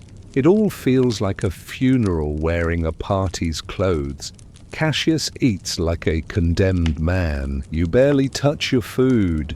Across the yard, Vitus laughs too loudly at nothing. He drinks too much. He eyes you with a kind of gleeful malice, like he's already decided how you'll die in tomorrow's match. Cassius whispers. He doesn't know what's coming. Good. The moon rises, the wine flows, the music fades, and you lie awake that night staring at the beams again. Same beams, same creaks, same knots in the wood, but everything has changed because beneath the floor there's a path carved through stone, and in 2 days' time you'll be walking it. Unless Vitus kills you first, unless Celsus reaches Livia, unless fate folds you back into the empire like a forgotten note. But tonight you breathe, you plan, you hope. And when the wind shifts through the olive branches outside, you hear her voice in it. Just 4 words. Soon, don't be late. The sky is too clear on the morning of the match, not a single cloud. Just an endless stretch of Roman blue, bright and mocking, as if the gods themselves have gathered on Olympus to get good seats. The amphitheatre gleams under it, all white stone, and hungry noise, a beast waiting to be fed. You tie your greaves, slower than usual, not out of fear, out of certainty. This is the last time. Cassius watches you from across the barracks, arms folded, helmet under one arm. You sure about this? He asks. No, you reply, but we're doing it anyway. He nods. Try not to die. I'd rather not explain it to your ghost. You smirk. Don't worry, I'll leave a note. Brachus calls your name. You rise. The armor feels heavier today, as though it senses the turning of the tide. Or maybe it's just your heart, weighted with maps and letters and the image of Livia standing by the dock, waiting. Vitus is already in the tunnel, polished, grinning. He doesn't even glance at you, just adjusts his gauntlets and mutters something to the slave who tightened his straps. Something you don't catch, but you feel it. He's not fighting to win, he's fighting to end you. The gates open and the crowd surges like a rising tide. They chant both your names, loud, unified, hungry.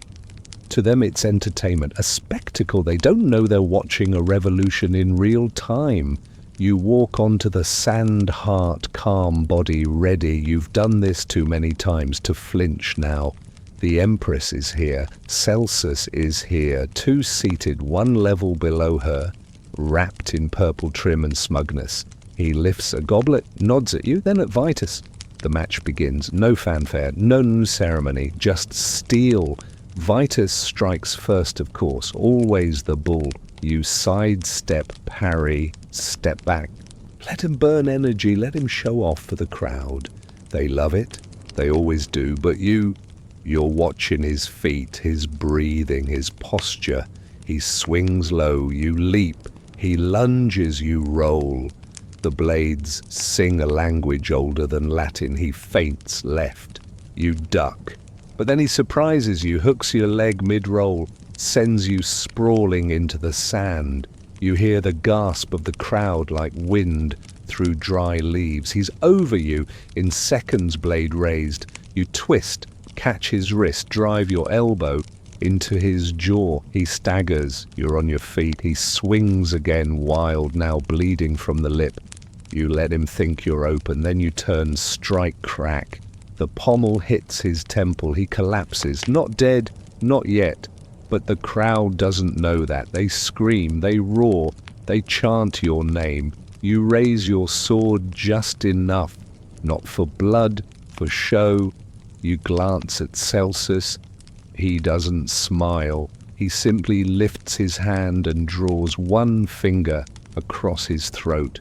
Brachus calls the match. You win again. The crowd cheers. You walk off the sand, every muscle tight with purpose. Vitus is carried away by 2 slaves, limp and red-faced, but alive.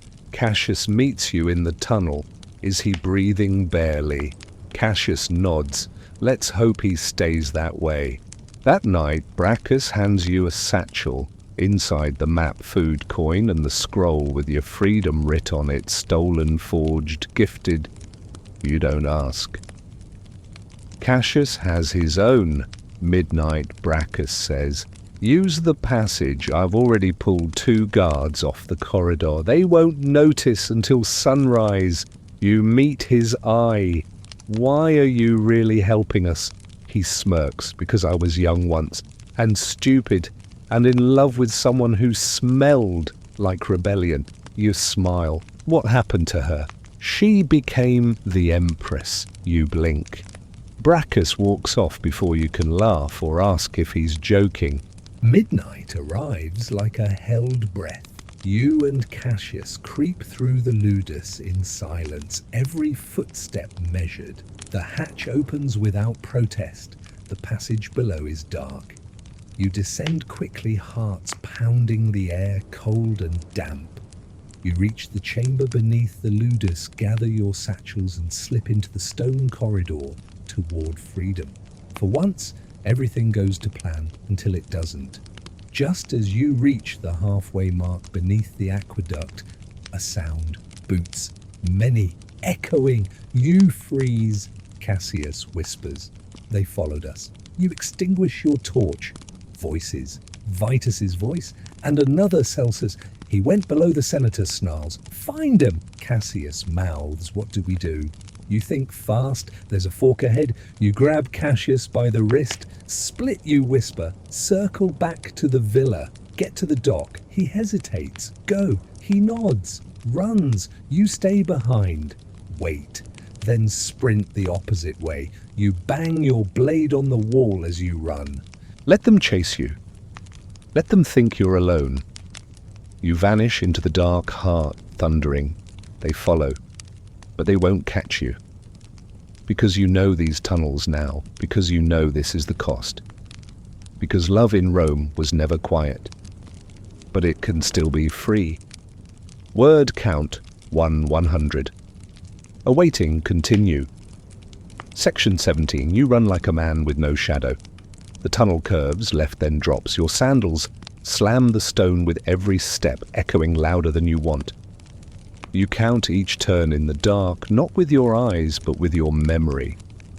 You rehearsed this in your mind 100 times at night, on the training ground in dreams. One torch flickers in the wall ahead. You pass it. Then another. Voices chase behind you. Vitus shouting breathless, Celsus quieter his threats, dripping like poison into the dark. Find him, block the western route, bring his head. Ah, Rome, always such poetry. You reach the side passage Livia marked in the map, barely wide enough for a man your size. You slip inside, shoulder brushing the rough stone, breath shallow. Behind you, the boots grow louder, closer. You keep moving. 200 paces through this narrow vein and the wall opens, a rusted grate. Above it, a shaft that leads into the hills. She said the hatch would be hidden under brush just outside the vineyard. You climb, hand over hand. The old iron ladder creaks but holds. At the top, daylight, no moonlight, silver and full. The hatch lifts with a grunt of protest, roots snapping as you push it free. You spill onto damp grass. Free, but not safe. A figure stands 10 paces ahead, framed by the moon. Vitus. You blink. How then you understand? 2 search parties. He took the upper route, cut you off, maybe guessed, maybe just lucky. He has a sword in one hand, a dagger in the other, and the grin of a man who thinks this is his ending, his story, his revenge. You should have killed me, he says. I tried to spare you, you reply. And look where it got us. You rise slowly, you're unarmed, but that's never stopped you before. He lunges, you sidestep. Quick, he's too angry, too loud. You grab a branch from the ground, half-rotted oak, thick enough to break something. He slashes, you parry with the branch. It shatters but redirects his blade, enough to close the distance. You grapple, fists now, you fall together into the mud. He bites, you headbutt. He laughs, blood on his teeth. She'll never be yours. Then why are you so scared? You roll. Slam his wrist into a rock. Once, twice. The dagger drops. You kick it away. He claws at your face. You elbow his throat. He gasps. You pin him. Knees on his arms. Your fist raised. Then you stop. He stares up at you, eyes wide. You can't do it, he chokes. No, you whisper. I just don't need to. And you slam his head back against the stone. Once, twice. He stops moving, still breathing, barely. You rise. Shake. Spit blood into the grass. From the hill's edge you can see the vineyard below. And beyond it, torchlight.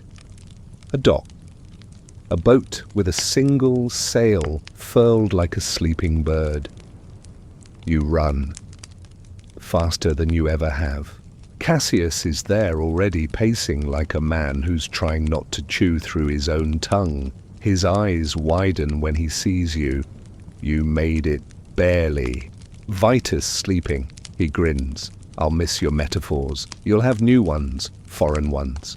Then another voice. Dion, you turn. She's there. Livia, hair unbound travel cloak flapping in the wind, eyes shining. For a moment you forget everything. Rome's sand steel fear. She runs to you. You meet halfway. The kiss is not quiet, not desperate, not dramatic, just real. Cassius groans. Can we get on the boat before the Empire remembers we're alive? You climb aboard. The captain, a grizzled man with a face like driftwood, grunts once, checks the wind and raises the sail. The boat pulls away from the dock, slow at first, then faster, as the breeze catches. The lights of Capua shrink behind you. The wind hums. You sit beside Livia at the bow. She leans her head on your shoulder. You smell like a grave. You smell like victory, you murmur.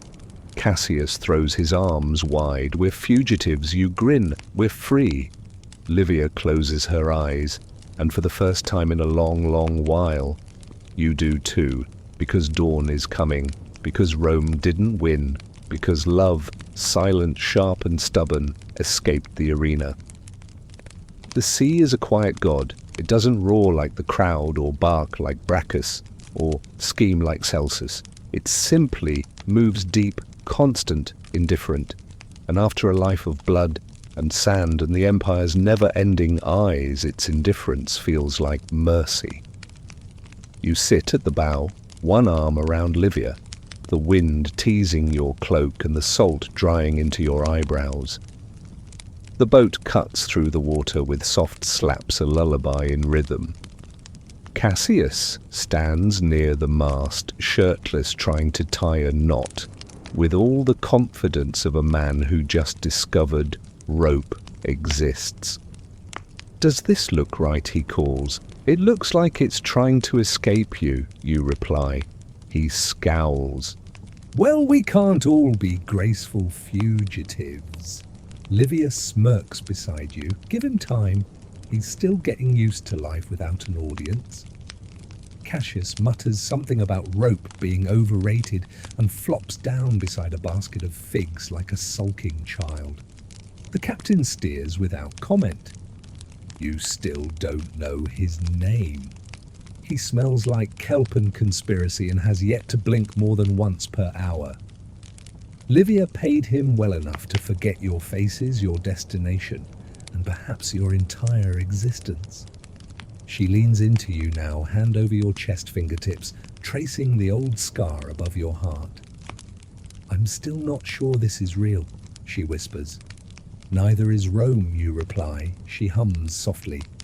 That's poetic and deeply illegal.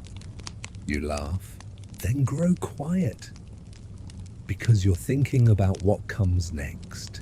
By nightfall, the coastline is nothing more than a memory behind you. The stars come out freer than anything you've ever seen. The kind of sky you never got in the arena. Too many torches, too much noise. Here you feel small, but not in the Roman way. Not crushed, just part of something wider. Livia wraps a blanket around both your shoulders. Where does the map lead now? She asks. To a villa in Sicilia, you say. Belongs to a friend of my mother's. Or it used to. He might be dead, or worse, married. She laughs. Cassius perks up. If he's dead, I claim his wine cellar. Already spoken for you and Livia say in unison. Cassius groans. You fall into silence again. But not the dangerous kind, the full kind, the kind that hums with things not needing to be said. And then Livia asks the question you've avoided. What happens when they find us? You breathe in, then out. They won't. Not for a while, not if we're careful. And after that we run farther. And after that you pause, then say, we build something, a house, a life, something small, something that can't be written in marble or ruined by gossip. She nods. Then do I get goats? No, Cassius interrupts. No goats, I've met goats. They bite. Livia grins. He's right. Maybe chickens instead. Chickens don't care about your status, you say. Neither did you, she replies softly. You reach for her hand, hold it tight. Cassius walks to the edge of the boat, stares into the moonlit waves. Do you think they'll put up statues of us? He says suddenly. Back in Rome you raise an eyebrow. Of you. Maybe. One labelled, the other one. He chuckles. I'm okay with that. Livia stretches her legs. They'll bury the story, or twist it, or pretend we never existed. You nod. That's fine. Why? Because stories like ours aren't meant for marble. She rests her head against your chest. No, no, you say. They're meant for the people who watch from shadows. The ones who wonder if they'll ever break free. The ones who know the empire doesn't own their hearts. Cassius sighs dramatically. I'm going to write a poem about us. Please don't, Livia says. Too late. You smile. The boat rocks gently as the night grows deeper. The stars blur slightly in your tired eyes. And just before sleep takes you, Livia whispers, you still carry silence like armor. You murmur, not anymore. She kisses your shoulder. And for the first time in your life, you dream of something that doesn't end in blood. The Sicilian coast emerges like a promise at sunrise. Golden cliffs rise slowly from the mist, crowned with olive trees and quiet villages clinging to the hills like secrets.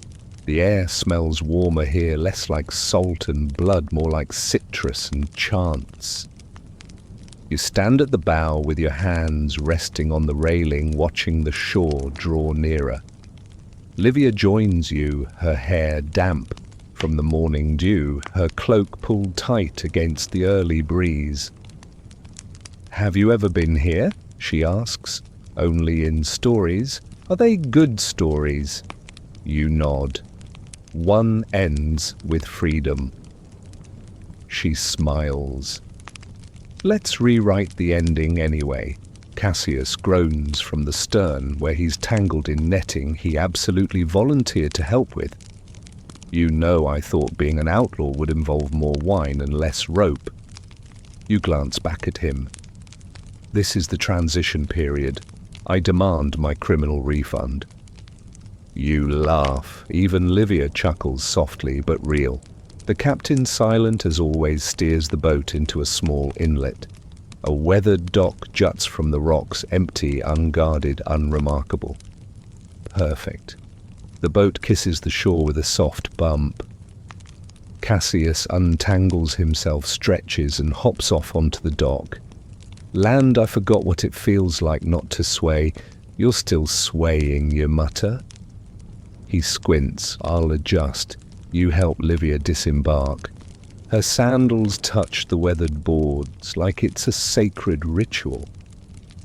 You imagine she hasn't stood anywhere without guards or ceremony in years.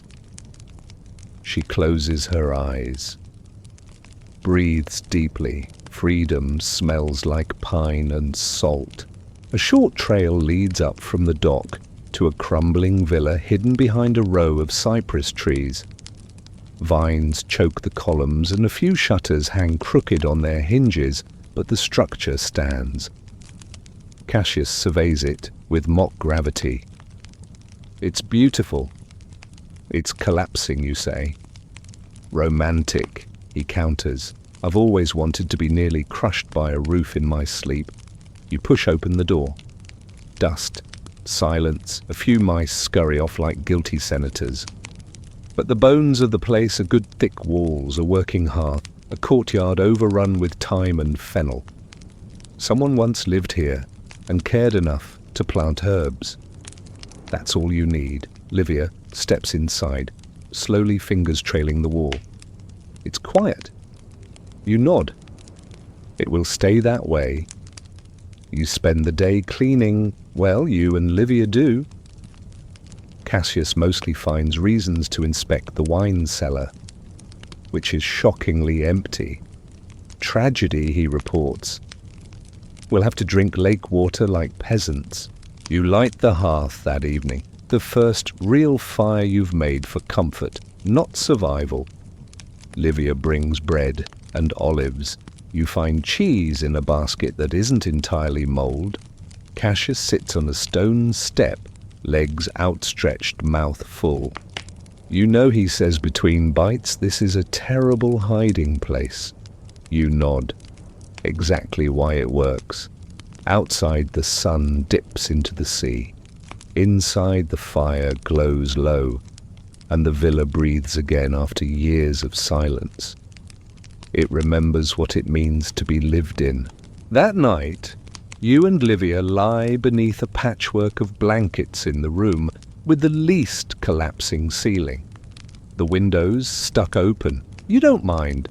She lies beside you, curled against your chest. You really think we're safe here? She asks. No, but you're not afraid. You think for a moment and say, I'm tired of fear. I want to live with risk, not under it. She nods. You add, besides, if Celsus comes, we'll hide Cassius in a wine barrel and roll him down the hill. Might be the most useful thing he's ever done. Outside, crickets begin their soft chorus. You rest your hand on her back, feel her breathing slow. And just as you start to drift, she murmurs, we never got to finish a letter. You smile, want to try. She's quiet for a moment, then whispers, dear Empire, you missed. You tried to own us, control us, write our ending for us, but we found a margin you forgot to erase. And in that blank space, we lived. You press your lips to her temple, and the world once a colosseum becomes a cottage. At least for tonight.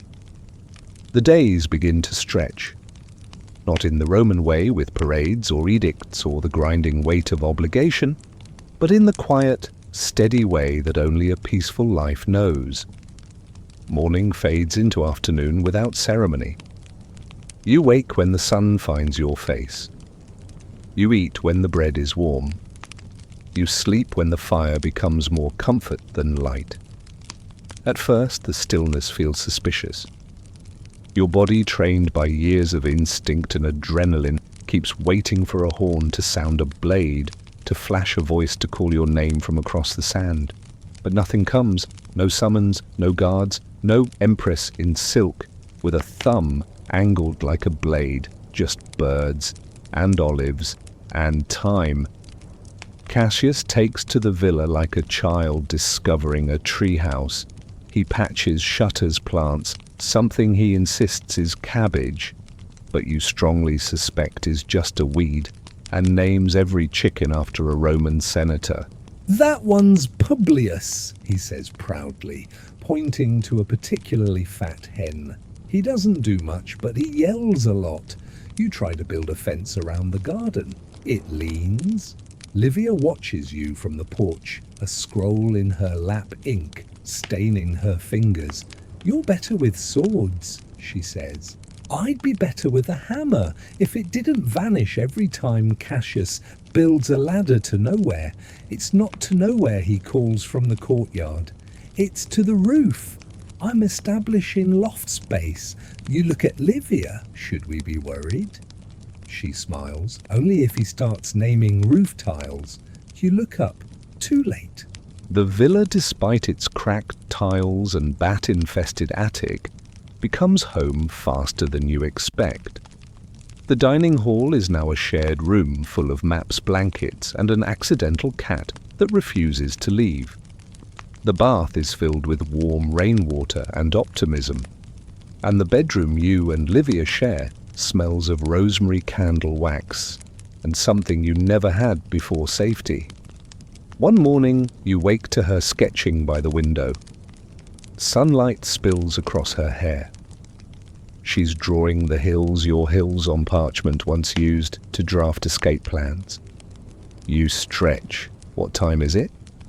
Time doesn't live here, she replies. You sit beside her. She leans into you, her voice softer now. Do you think they've stopped looking? You don't lie. Not yet. She nods. But one day, you say they'll forget we were ever worth chasing. It's Cassius who finds the letter. You're gathering firewood in the grove when he runs toward you, waving a scroll. No seal, he pants, just left under a stone near the chicken coop. You take it carefully, unroll it. It's brief. To the ghost of Capua. Your absence is louder than your fame. Rome has filled the silence with stories. A dozen versions of you exist now. Some say you were executed, others that you became a private guard to the Empress, or that you were sent east to fight tigers in Parthia. But I know the truth. I know the look of a man who intends to vanish. I won't come looking, but I'll remember you every time I see the arena floor swept clean. Brachus, you stare at the parchment for a long time, then fold it slowly. Cassius squints. Should we worry? You shake your head. No, that was his goodbye. Cassius nods. Good, because I've just perfected our emergency escape card. Our what? He gestures dramatically. Picture this 2 wheels, 1 goat flag that says definitely not fugitives. You sigh. I miss the arena. Later that night, you tell Livia about the letter. She listens in silence. When you finish, she says, he was part of the story. You nod. A piece that knew when to end. She takes your hand. You'll be forgotten, you know. Eventually. Rome has a short memory for those who don't build statues. You smile, let it forget. I'd rather build fences, bad ones, she adds, legendary ones. Outside, the wind rattles the shutters gently. You sit together by the fire, and for the first time you both let the quiet stretch without watching the door. You're not running anymore, not really, you're simply living, which in Rome is the greatest rebellion of all. The storm hits just after dusk. Not the metaphorical kind, no soldiers, no letters, no vengeful nobles, just a real honest storm, the kind that rolls in off the sea, like an argument between gods flinging wind and rain at your little villa, as if testing its resolve. Thunder cracks, tiles rattle. The fig tree near the courtyard bends like it's reconsidering life. You and Cassius are outside trying to wrangle the laundry from the line before it ends up in Carthage. This is undignified, he mutters, yanking a tunic off the rope with far too much drama. I used to be someone. You used to snore loud enough to scare the horses, you reply. He points at the sky. Tell Jupiter to take it up with the chickens. They're planning a revolt. You laugh despite the rain streaming down your face. Then you grab the last of the linens, and the two of you rush inside, soaked and grinning. Livia meets you at the door, holding a candle and looking every inch the Roman goddess if Roman goddesses wore mud, spattered sandals, and someone else's cloak. She tilts her head, heroic. You bow water dripping from your nose. We saved 3 towels and 1 deeply offended sock. Cassius holds up the sock like a trophy. Its name is Quintus. I don't want to know why, Livia mutters, stepping aside to let you both in. The villa creaks under the weight of the storm. Water leaks from a few spots in the ceiling, and the wind howls through the shutters like an old soldier telling war stories. You light a fire. Cassius adds too much wood. The flames leap up like they've been waiting their whole lives for this moment. Livia brings out a jug of wine she's been hiding behind the grain sacks. "It's celebrating, you ask?" She shrugs, surviving. She pours 3 cups. You toast without words. The wind bangs something outside, probably a shutter, or the fig tree giving up. No one moves to fix it. Later you sit on the floor with your back to the hearth leg stretched out, Livia beside you, shoulder against yours. Cassius is half asleep in the corner, wrapped in a blanket he insists is woven from escaped dreams. The storm outside keeps talking, but inside it's still. You think of the arena, of the way sound used to crash against you like this storm, the chanting, the metal, the fear. You glance at Livia. Do you miss it? She blinks, Rome. You nod. She exhales. Sometimes. The noise, the tension, the feeling that everything could change with one word. You raise an eyebrow. That sounds a lot like terror. She smiles. I suppose I was addicted to it. And now she looks at the fire. Now I'm addicted to this. You let the words sit. She continues. I spent most of my life surrounded by marble, cold, polished and permanent. Here things crack. Things shift, the roof leaks, the chickens yell, but it's real, and it changes. You nod, we change too. She rests her head on your shoulder. You've changed, you mean? I'm less angry, no, but now your anger grows tomatoes. You chuckle, the fire pops. Cassius snores, the storm rages, and you sit in the middle of it all undisturbed. At some point, the wind begins to quiet. Livia's breathing evens out. You gently ease away and walk to the door. You open it. The rain has slowed to a whisper. The sky glows with the last silver light of the storm's retreat. You step outside, barefoot on wet stone. The olive trees glisten.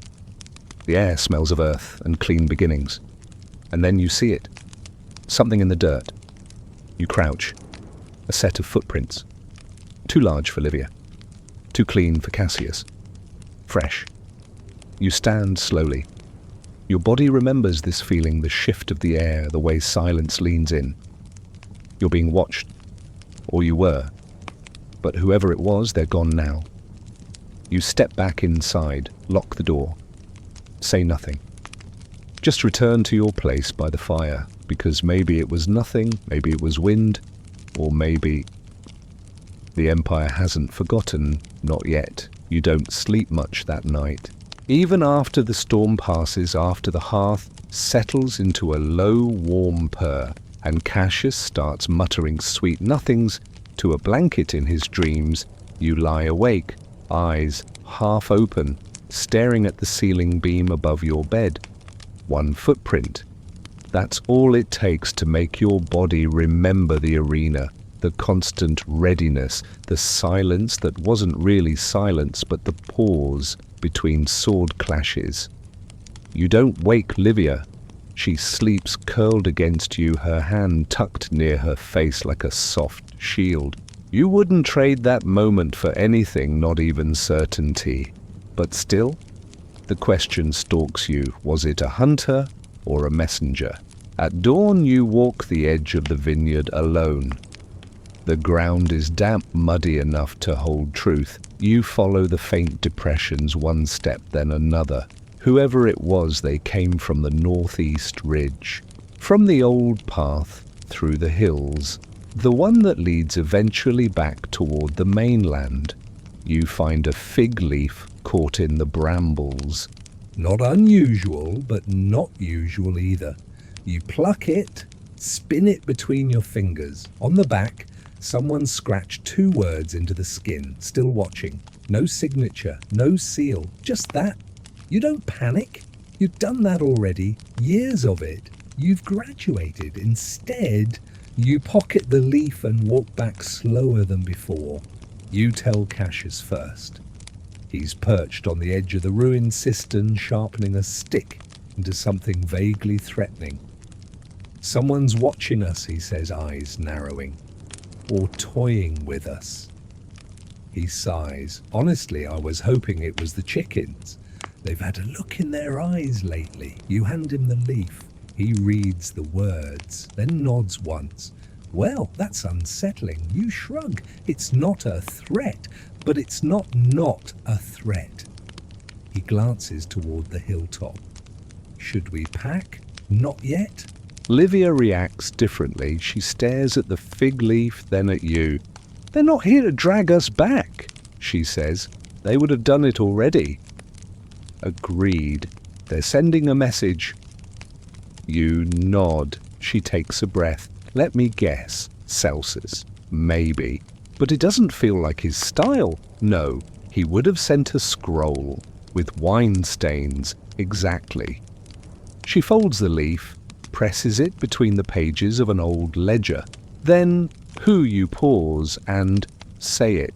The Empress Livia's expression doesn't change, but her fingers tighten on the ledger. She was never your enemy, you add carefully. She was never anyone's friend either, Livia replies. You know that tone. It comes from old bruises, not physical ones, the kind only family can inflict. For the next week, you watch, not with fear, with curiosity. You track birds, listen to footsteps that may or may not be real, and pretend not to notice how Cassius keeps carrying a bucket like it's a weapon. It's an ambush bucket, he explains, in case things get splashy. Helpful, you reply. He grins. If I were the Empire, I'd surrender right now.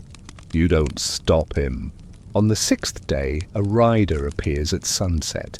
Not down the main road, but along the ridge. Alone, cloaked.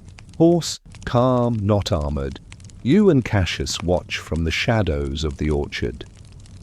She's not armed, he mutters. She doesn't need to be. You approach carefully. The rider dismounts, draws back her hood. You know her. Not by name, but by eyes. She was there the day the Empress spared you. She stood just behind the throne, expression unreadable. Another face in silk and power.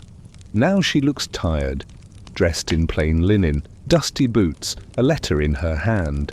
She offers it without speaking. You open it. Livia reads it over your shoulder. To the only gladiator I ever envied, you vanished well. The Empire whispered, speculated, obsessed for a few weeks. Then it turned to newer scandals. Easier stories. Things it could control, but some of us remember. Some of us believe escape is not betrayal, but brilliance. You owe me nothing. I offer no summons. Only a message the Empire isn't chasing you anymore, but it's still watching. Be what it never expected happy. That's how you win. You fold the letter slowly. Cassius frowns. That's it. That's it. The messenger mounts her horse.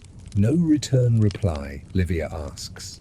The woman shakes her head, then rides away, no cloak flapping, no threat trailing behind her. Just a quiet exit into the trees. That night you burn the letter in the hearth. Not out of fear, out of principle. Let it end there. Livia curls against you, blanket pulled up, her breath warm on your skin. Cassius snores from the far room, surrounded by imaginary goats and a real cat that chose him as its deity. The fire crackles, the villa sighs, and you sleep like a man no longer hunted, because sometimes the greatest power is not in being remembered, but in being left alone. The villa feels older now, not in a crumbling, weary way, but in the sense that it's settling into its purpose. Like it remembers it was built to shelter laughter, not secrets. Bread bakes in the oven without urgency. The olive oil jar stays full. Even the chickens seem less aggressive, though Cassius insists they're plotting something in the compost heap. It's been 3 weeks since the rider came. 3 weeks of no messages, no strangers, no new footprints in the mud. The hillside path grows over again, the trees shedding their leaves like forgotten oaths.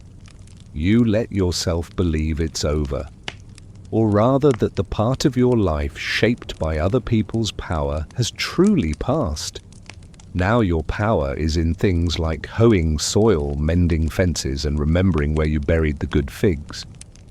Behind the barrel, Livia reminds you one morning watching you dig near the wrong tree. "They're safer if I forget," you reply. Cassius walks by carrying a rooster. "He's the enemy general. If we interrogate him, we'll end this war." You blink. That's Publius. "He's a traitor now." You raise an eyebrow. "Because he pooped in my sandal." Livia nods sagely. "Worthy of exile." You build a bench overlooking the vineyard. It's nothing fancy, just wood nails, a bit of quiet. But it becomes your place. Morning coffee, late night thoughts, mid-afternoon, nothingness. You sit there with Livia sometimes, the two of you wordless, watching the grapes swell and the clouds shift across the Sicilian sky. She leans her head on your shoulder. You ever miss it? You don't need to ask what it is. You think for a while. Then the sound of the crowd, the pressure, the feeling that your next breath might be your last, but also your most important. She nods. I miss it too, the control, the performance, the silence after a well-placed sentence. You chuckle. You were always a better fighter. You just used words, and you, she says, used silence like a blade. You turn to her. Do you miss Rome? She hesitates. Then I miss who I could have been there, but I love who I am here. You kiss her forehead. Then you both look out across the fields. And nothing needs fixing. One day you find Cassius in the orchard carving something into a tree with a knife. It's a crude drawing. A man, a woman, a chicken, possibly on fire. You stare. He shrugs. It's symbolic. Of what? Freedom, love, and the ever-present threat of poultry. You sit beside him. He sighs. I thought I'd want to go back, start a new fight, cause trouble somewhere warmer. But he looks at the tree. I like knowing what tomorrow looks like, even if it's boring. You smile. We earned boring. There are still bad nights. You wake with the sound of the crowd in your ears, the roar, the sand, the cold steel. Sometimes Livia wakes too. Sometimes she's dreaming of her brother, or the garden in the palace, or a choice she didn't make. But you don't talk about those nights. You just reach for each other, the same way you once reached for your weapons. And that's enough. On the 27th night since the rider came, a letter arrives again. This time it's tied to a pigeon Cassius intercepts it mid-breakfast, nearly choking on a date. "Carrier bird," he yells.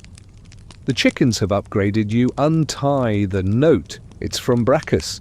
You read it slowly. "She's dead. The Empress passed in her sleep.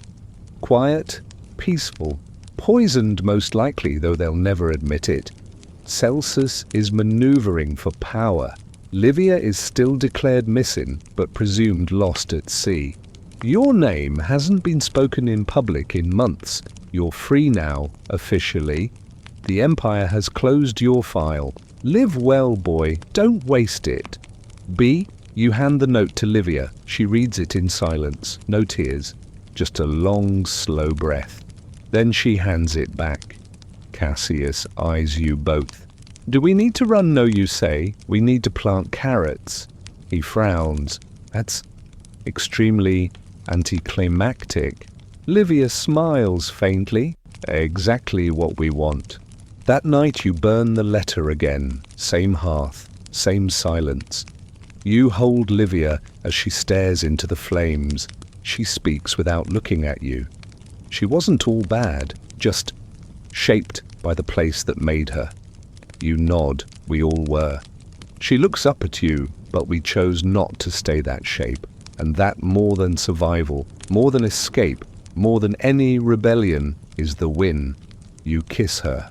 Long, gentle, and the world doesn't collapse. The villa holds, the chickens sleep, the ghosts go quiet, and outside the sky over Sicily blushes with the kind of stars Rome can't touch. Spring arrives quietly. No fanfare, no trumpet blast, just the slow softening of the wind and the sudden appearance of green where brown once ruled. Wildflowers creep along the edge of the vineyard. Bees begin their sleepy work. Even the fig tree, traumatized from the winter storm, begins to forgive the world with new buds.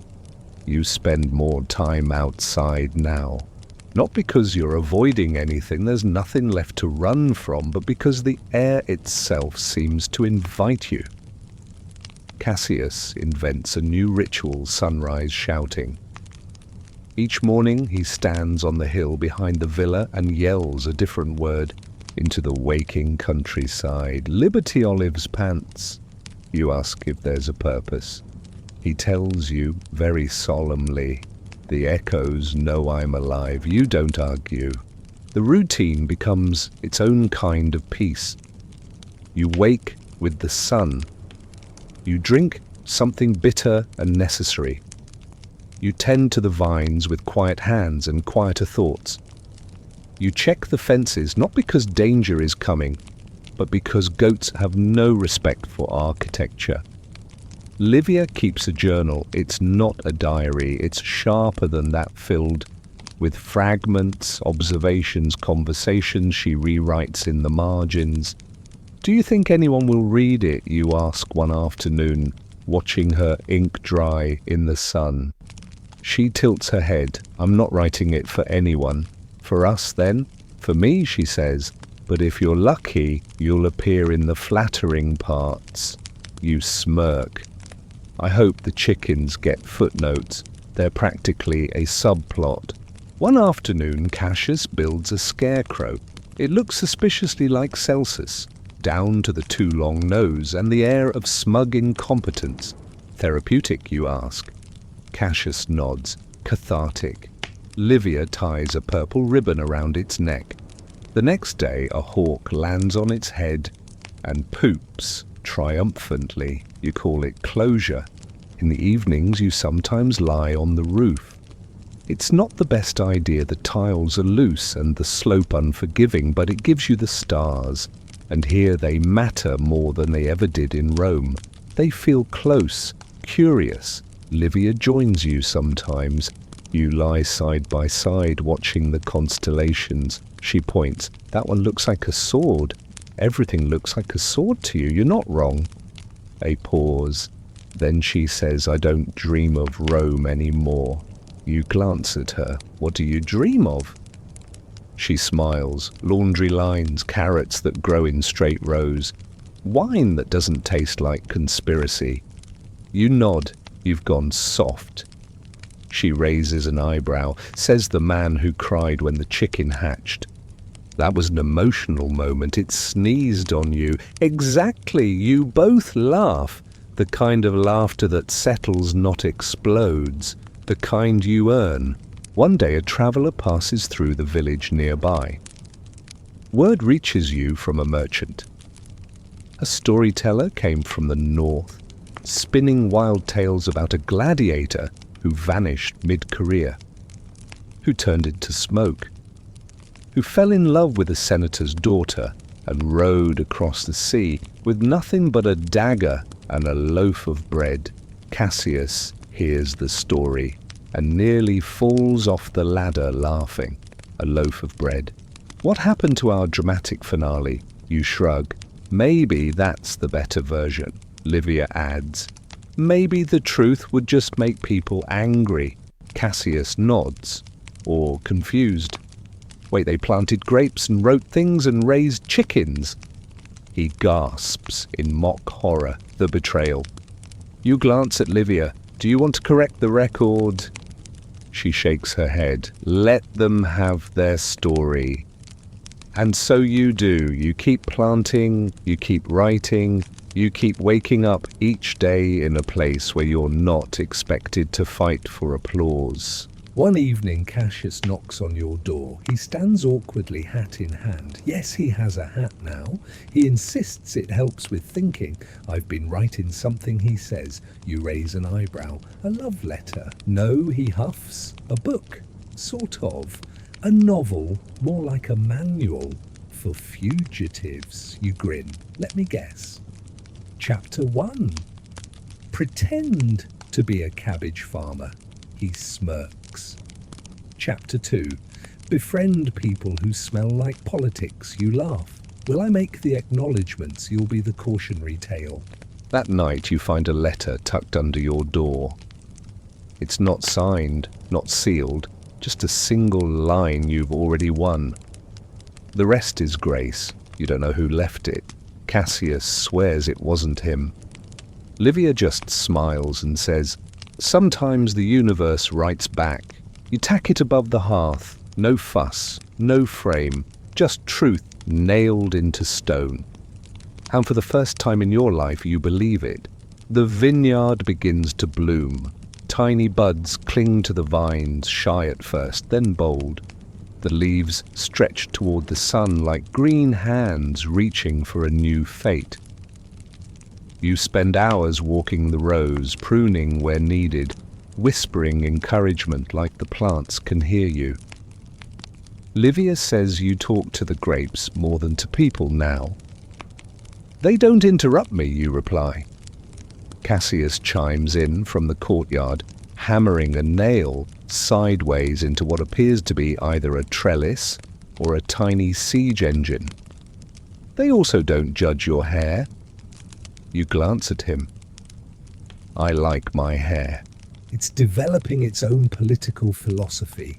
Life continues quietly epic, in the way all true peace is. The mornings are full of little tasks. You fetch water, you feed the chickens who still respond only to Cassius. You fix the fence again after what may or may not have been a donkey incident. No one's admitting anything. Livia's journal grows thicker pages folded like secrets. Sometimes she reads you pieces, sometimes she doesn't. One afternoon, you walk into the orchard to find her painting. She rarely paints. Writing is her chosen weapon, but today there's a brush in her hand and streaks of colour across her wrist like bruises made of light. What is it, you ask, tilting your head at the canvas. It's not what she says, it's when you step closer and realize she's painting a memory, not of Rome, not of exile, but of that first morning in Sicily when the sea mist kissed your face and the dock creaked and the sky was the color of forgiveness. You smile. That was a good morning. She glances at you. You were trying to hide how seasick you were, powerfully romantic, desperately pale, you laugh. And that's what she paints next, the laugh, not yours, hers. A laugh that knows it survived something impossible. Cassius, meanwhile, announces he has taken up poetry. You and Livia exchange glances. He reads aloud that night at dinner, "O chicken, with your gaze so bold, you strut like senators of old, unyielding beak so sharp and stout. Why do you always kick my snout?" Livia claps politely. You pat him on the back. Stirring. I call it Ode to Publius the Tyrant. Publius squawks from the doorway, unimpressed. Cassius bows. Tough crowd. On the 15th day of blooming season, you receive your first letter in weeks. It comes wrapped in waxed linen, no seal. You open it by firelight. Livia leans in beside you, silent. It reads, "The last senator who remembered you is gone, died at sea." Some say it was natural, others say it was strategy. There are no more orders, no bounties, no whispers in the forum. Your names have faded. The empire has moved on. You are ghosts now. Stay that way. No signature. But the handwriting? It might be Brachus, or someone he taught to write like him. You pass the letter to Livia. She reads it, then folds it without a word. "We should build a library," she says after a long moment. You blink. "Now, not now," she says, "but here, one day, to hold what we know, what we've lived, what they won't remember." Cassius from the next room calls, "Can I write the chicken memoirs?" Livia doesn't miss a beat, only if it's tragic. You begin collecting old books. Some come from the nearby village. Some are brought by travellers offered in trade for figs, honey, or a place to rest. The first shelf you build is crooked. The second collapses. The third holds. You call that progress. Livia lines the books along the wall. Some are histories, some poems, some just fragments of lives no longer lived. It's not about preserving Rome, she says. It's about resisting the forgetting. You nod, because that's what you are now. Not warriors, not fugitives, but librarians of a story no one else will tell right. One morning a boy appears at the villa gate.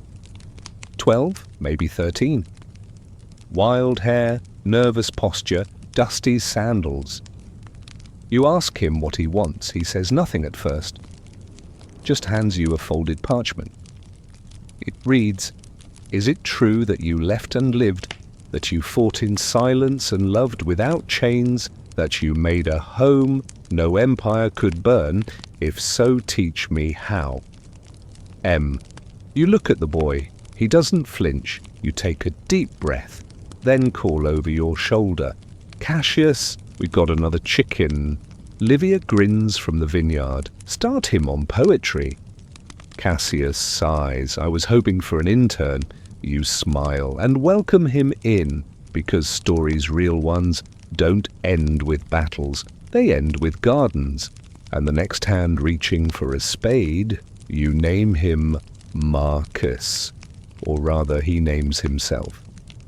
He doesn't say much at first, just watches everything. Watches you prune vines. Watches Cassius debate a goat. Watches Livia write late into the night, her fingers ink-stained and graceful. But slowly, syllables start to return to his mouth like birds coming back to spring.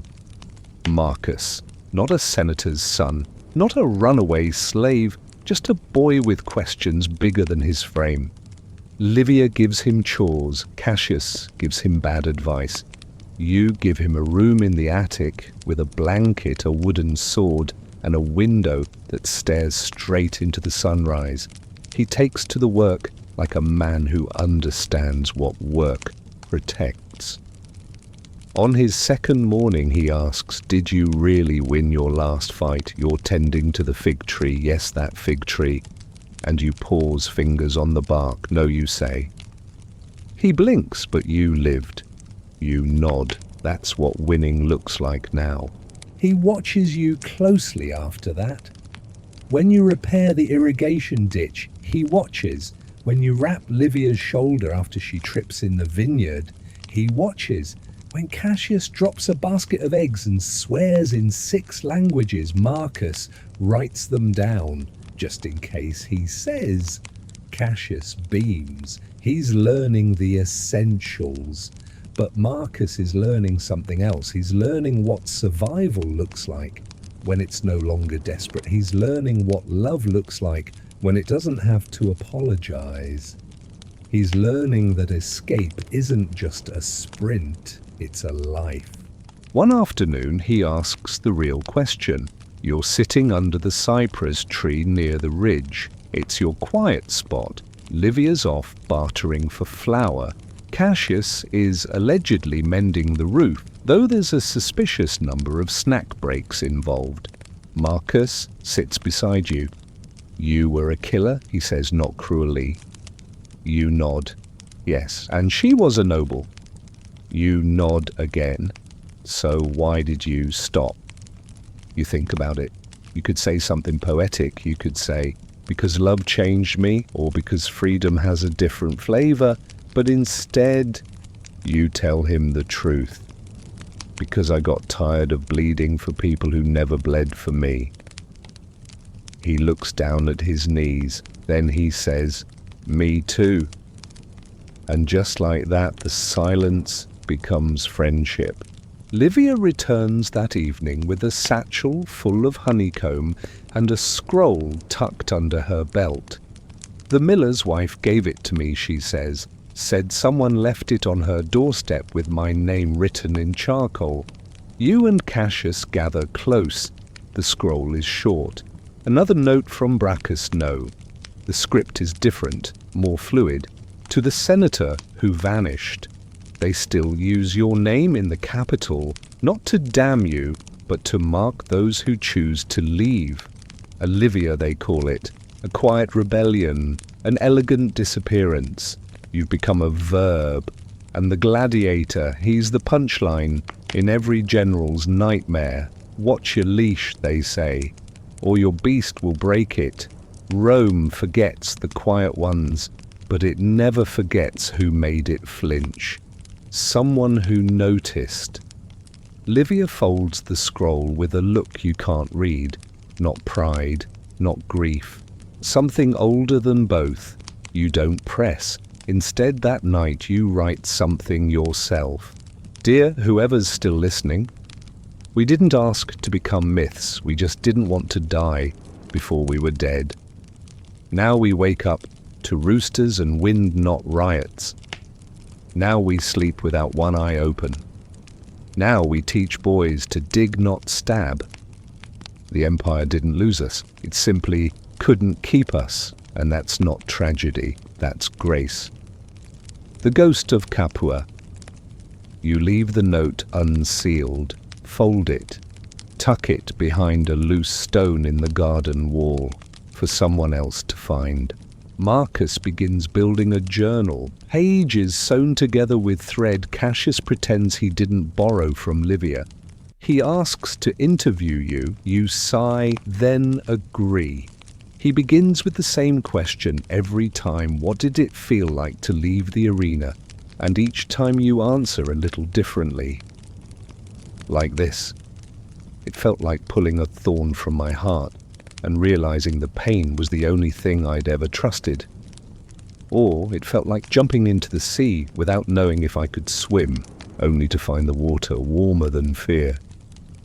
And once it felt like nothing at all. Because some parts of us don't die, they just stop being hungry. Livia paints more now. Her latest work is a quiet portrait. A man sitting beside a fig tree. No sword, no armor, just dirt under his nails, a chicken in the background, and a smile that could almost be mistaken for peace. You recognize yourself, but barely. And that's the point. Summer arrives with weight, not just heat, but memory. The vineyard stretches its arms wide, the vines thick with promise. Every stone wall seems to sweat. Every shade tree becomes a sanctuary. The wind naps through most of the day. and only returns when the stars come out to gossip. Cassius fans himself with an olive branch. I have become soup, he groans from a chair he dragged into the well house. You're still wearing a tunic, Livia observes. He nods solemnly. A dignified soup. You keep busy. There's harvesting to do, roof tiles to repair, a path to clear near the orchard where thorns keep trying to reclaim territory like a retired general. Marcus trails you everywhere. You let him. Because boys without fathers borrow silence before they borrow words. One evening, as you're sharpening a pruning knife, he asks, "Were you ever proud of it, the arena?" He nods. You look at the blade in your hands. Then say, "I was proud of how I survived it, not what I did inside it." He watches you work quiet for a long while, then murmurs, "Some people survive kindness." You glance up. He isn't looking at you when he says it. He's looking toward the hills, toward some shadow you don't know yet. Livia's journal has become 3 journals. She's organizing them by theme, before, during, and after. Marcus helps copy the cleaner pages. His handwriting is careful, reverent. One night you find him sitting in the chicken coop with a half-written page in his lap, and Publius standing on his shoulder like a greasy crown. You raise an eyebrow. He likes poetry, Marcus explains. Cassius walks by and says, "That makes one of us." It's Livia who suggests it. "We should open the gate." You squint at her. "It's open." She shakes her head. "The gate. The metaphorical one. Let people in." "People?" You echo mildly, horrified. She smirks. "We could host a dinner. Just one. From the village. Maybe the baker. That widow with the grapes. A few who've kept our secret just by not asking questions." Cassius gasps. "You mean guests?" Livia nods. He shudders. "I'll need new socks." The evening arrives just a sliver cooler than the days before. You hang lanterns in the cypress trees. Cassius drapes fresh linens over the old stone table. Livia arranges bunches of thyme and fennel like they're royal centerpieces, and Marcus makes a menu from a broken tablet and one very smug quill. You greet the first guest at the vineyard gate. She's the baker's daughter, curious eyes, flour still clinging to her sleeves. She hands you a fresh loaf without a word. You nod in thanks. She nods back. Others follow, the carpenter with a jar of lemon wine, the widow with a plate of spiced olives, and a story about a goat that once outwitted a magistrate. No one mentions Rome. No one mentions the arena. They don't have to. They see you now not as ghosts, but as neighbors. The meal begins. Wine flows, bread breaks, and laughter, the honest, stomach-cramping kind, rises into the trees like music. Cassius tells a terrible joke about senators and sunburn. Marcus shares a line of poetry so sincere it softens even the grumpy fisherman's brow. And Livia listens. She always did, but now she listens like it's an offering. A woman across the table leans in and says, "I remember you." You and Livia freeze, but she smiles. "You used to write letters for my cousin years ago in the city." You never smile back then. Livia meets her eyes. "I didn't know how yet." After the guests leave, after the dishes are stacked and the candles gutter low, you and Livia walk the vineyard together. The moon is a silver hush. She stops near the fig tree. "It worked," she says. You nod. "We're not just hiding anymore," she adds. "No," you agree. "We're seen and still safe." She breathes deeply. Then she whispers, "I'm not afraid of being remembered now." You take her hand, me neither. She looks at you. "Then maybe it's time. For what? To write it down." You pause. "All of it." She nods. "Let the story exist. Not for power, not for politics, but for someone who might need it someday. You think of Marcus and of the boy he might one day meet, the one who's still stuck behind someone else's gate, who you say will need a quiet place. She grins. We already built one. So you begin. At the table. At night. By candlelight and under stars. The three of you, Livia, you and Marcus, write the story. Not just of a gladiator and a senator's daughter, but of a silence that learned to speak, of a love that learned not to hide, of a peace that wasn't perfect but was chosen. You write the truth, then you leave it tucked into the same hollow stone where that first fig leaf once sat, not for the empire, but for the next person who thinks running is weakness. It isn't. Sometimes it's the bravest thing you'll ever do. Harvest season begins in earnest. The vineyard swells with green gold promise. Grapes hang low, heavy and sun-drunk, practically begging to be picked. The entire villa smells of crushed leaves and warm earth and sweet things just on the edge of turning. Cassius declares himself chief of grapes. This involves wearing a headband made of vine clippings and giving rousing speeches to baskets. You let him, because honestly the grapes seem to yield faster under his monologues. Your sacrifice, he tells one cluster, dramatically will not be fermented in vain. Livia and Marcus pretend not to laugh, mostly. The process becomes rhythm.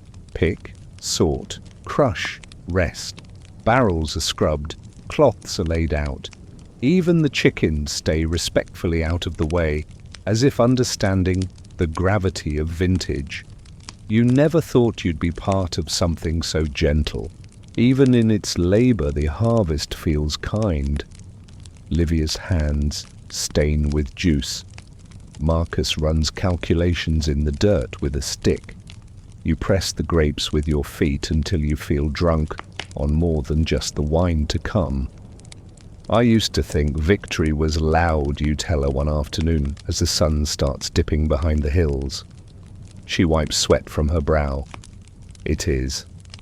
But so is joy. You nod, then add, but joy doesn't leave scars. She smiles, unless you count these. She holds up her hands, palms scraped and purpled. You kiss her fingertips. Good scars, you whisper. At night, you sit on the roof again. Livia leans against you, drowsy and sun-warmed. Cassius plays a flute he carved himself out of reed, which sounds like a wounded duck, but no one tells him that. Marcus studies the stars with a journal in his lap and questions too big for bedtime. He asks, do you think Rome remembers you? You don't answer right away. Eventually you say, I think it remembers the wrong version. Livia adds, and that's fine. Stories are more useful than statues. Marcus nods slowly, then asks the one you've been waiting for, will I be safe if I stay? You and Livia glance at each other and answer together, yes, because safety here doesn't mean absence of risk, it means presence of people who will stand between you and the old world when it tries to claw its way back in. A letter arrives 2 days later. No seal. Just folded parchment left in a basket of figs someone left at the gate. Cassius nearly eats it by accident. Feels like fate, he mumbles with a mouthful. The note is short. There's talk in the city. The emperor grows old. His heir is untested. Some say the Senate wants a hero to rally behind. Some whisper about the gladiator ghost, about the woman who walked away from silkened flame. Some want your silence broken. If you speak, they'll listen. If you return, they'll follow. The empire is listening again. No name, no threat. Just the soft rustle of temptation. You read it aloud. Cassius frowns. Is it bait? Livia doesn't hesitate. Of course it is. You look at her.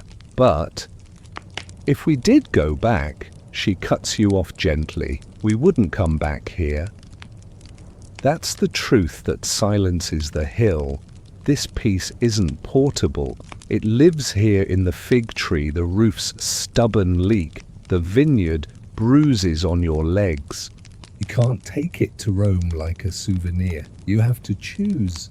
That night, you and Livia talk long after Marcus and Cassius sleep. The candle burns low. The fire whispers. She asks, "Do you miss being part of something big?" You think? Then shake your head. I thought I needed the world to be watching to matter. And now I'd rather matter to 3 people who see me clearly. She smiles. You matter to 4. Publius loves you. You snort. Publius would eat my sandals. She kisses your cheek. Still counts. The next morning you write a reply. You use no names, you offer no declarations. Just a note folded small and placed in the basket the figs arrived in. We are not gone. We simply left. Not in disgrace, but in relief. The world will keep turning without our noise. Let others fight for marble and thrones. We've chosen vineyards and children. Let Rome whisper. We won't whisper back. You return the basket to the gate, empty of figs, full of decision. The vineyard presses on. So do you, because every year has a harvest, every silence has its echo, and every love, when protected long enough, becomes its own kind of empire, quiet, invisible, and unconquerable. The first barrel is opened under a crescent moon, not because of ritual, not because of festival, but because Cassius tripped over a chicken and knocked it off the shelf. The barrel, not the chicken. Publius is unharmed. The wine is not. Well, Cassius says, soaked and grinning, I guess it's time. You all gather in the courtyard. Livia brings cups. Marcus brings a little wax tablet with a tally of blessings and regrets. It has 3 lines. You don't ask what they mean. The wine is strong, not perfect. A little earthy, a little bitter, but somehow right. Like a memory poured into a cup. You raise your drink. To accidents. Cassius clinks his mug. To chickens.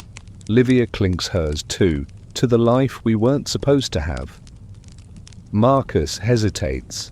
Then softly, to the people who didn't get this far. Silence follows. You let it sit. Then you all drink. Later that night, you can't sleep. Not because of worry, just wait. The kind that comes when you know peace has stayed long enough to leave footprints. You step outside, barefoot. The stars are smeared across the sky like spilled oil. The vineyard hums with crickets and midnight dreams. And then you hear it. A song, faint, wandering, carried by the wind. Someone is singing near the ridge. You walk up, slowly quiet through the olive trees, and you see her, a woman, alone, cloaked, sitting on a stone with a lyre in her lap, singing something old and aching. She sees you, doesn't stop, just sings the last line, then looks up. "You're real," she says. You nod. "Apparently." She stands, bows slightly. "I've heard every version of your story," she says. "Most are wrong, all are beautiful. And you ask." "I collect endings," she replies, "for songs." You raise an eyebrow, planning to sell mine. She shrugs, just hoping it's gentle. She stays one night, sleeps in the barn. In the morning, she leaves a parchment on the bench overlooking the vineyard. You find it just after sunrise, a song about love in silence, about battles you walk away from, about a gladiator and a senator who never asked for glory, only rest. Marcus reads it aloud. His voice trembles on the final verse. Livia places it among the journals. A new chapter, you ask. No, she says, an epilogue. Life settles again. That's the miracle of peace it knows how to return. You start planting winter crops. Cassius builds a wind chime from old spoons and half a helmet. Marcus writes a parable about a warrior who becomes a farmer and accidentally invents compost. You and Livia clean out the old room in the east wing. You find scrolls, tools, the outline of a child's hand drawn in charcoal. Someone lived here before, Livia murmurs, and left it better than they found it. You pause. Let's do the same. A few months later, snow arrives, not heavy, just a breath, a memory of cold, enough to turn the vineyard silver, enough to make the hearth feel holy. You find Marcus sitting by the fire watching the flames. He looks older, not aged, but anchored. You still want to learn the sword, you ask. He shakes his head. I think I want to learn the plough. You smile, harder than it looks. I know, he says, but I've seen what peace costs. I want to help pay it. You nod, and that's the lesson you never got in Rome. That peace is labor, not a reward but a craft. Something you plant, something you prune, something you bleed for after the wars are done. One morning a stranger arrives with a donkey cart. He trades parchment for figs. As he leaves, he asks, "Was there a gladiator who lived near here?" You exchange a glance with Livia. Maybe she says. Why, he shrugs. My sister says her friend heard a song about him. How he never died, just grew quiet. You smile. Sounds like a better ending. The man nods, climbs into his cart, and drives away. You watch the dust trail behind him, then go back to pruning vines. That evening you find Marcus writing again. He looks up. Do you think people will believe it? The story, he nods. You think for a moment. Then it doesn't matter, he frowns. You add, it only matters that we lived it. He grins, and that's enough. Winter deepens, not cruelly, but with the slow certainty of something old and content with its weight. The vines sleep beneath blankets of frost. The sky turns the color of pewter. The wind trades its sharpness for something hushed and holy. You spend more time inside, mornings by the hearth, afternoons by the window, nights wrapped in warmth and old stories. Cassius teaches Marcus how to whittle, though the results look more like angry breadsticks than anything decorative. Livia organizes the journals again. She's begun adding marginalia thoughts in the margins, soft arguments with her younger self, little reminders that even truth evolves. You read one aloud. Survival once felt like betrayal. Now it feels like inheritance. She shrugs. That one's for you. On the solstice, the village invites you to their fire. You hesitate at first. Rome trained you to see gatherings as traps, every cup a test, every smile a mask. But Livia places her hand on yours. They've never asked who we were, she says. Only who we are. So you go.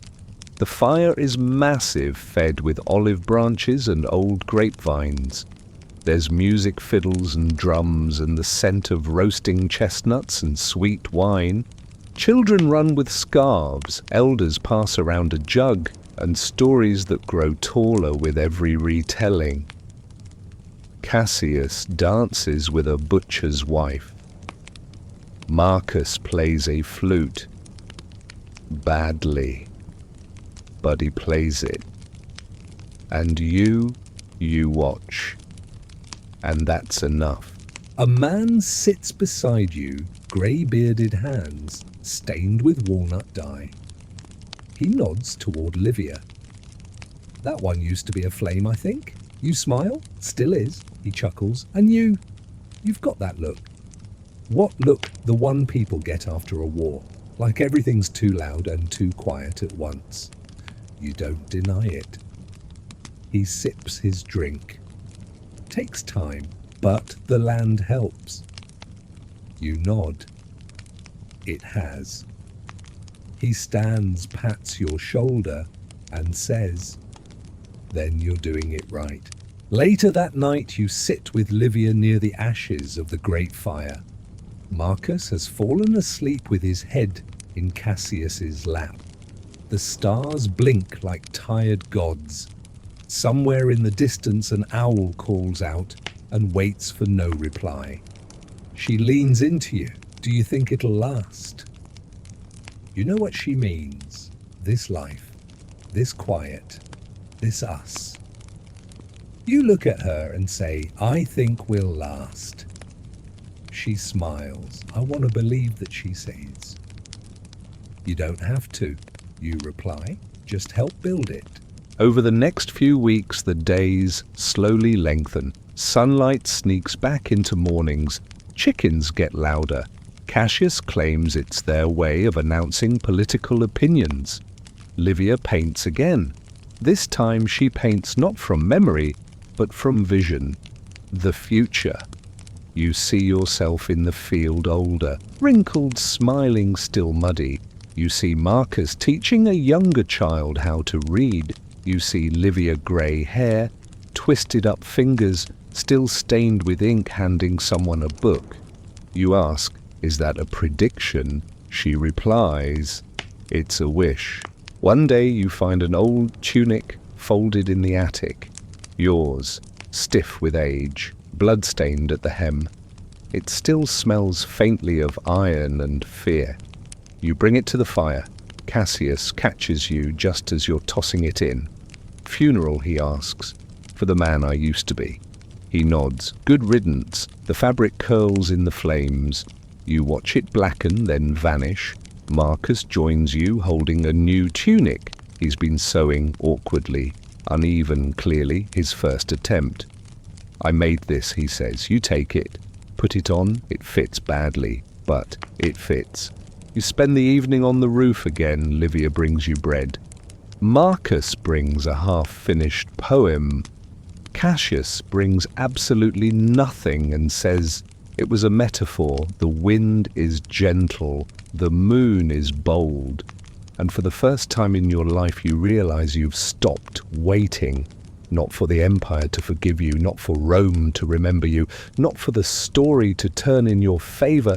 You're just here, unwritten, unburdened, alive, and it's enough. The thaw begins softly, not in dramatic fashion, no great cracking of ice or sudden floods, but with the simple return of birdsong, a dribble from the gutters, a wetness in the soil that smells like second chances. Marcus is the first to notice. He bursts into the kitchen one morning holding a sprig of blooming rosemary like it's a royal decree. "It's starting," he says, breathless. The garden woke up. You and Livia exchange a glance over coffee and boiled eggs. She smiles. "Then we better follow its lead."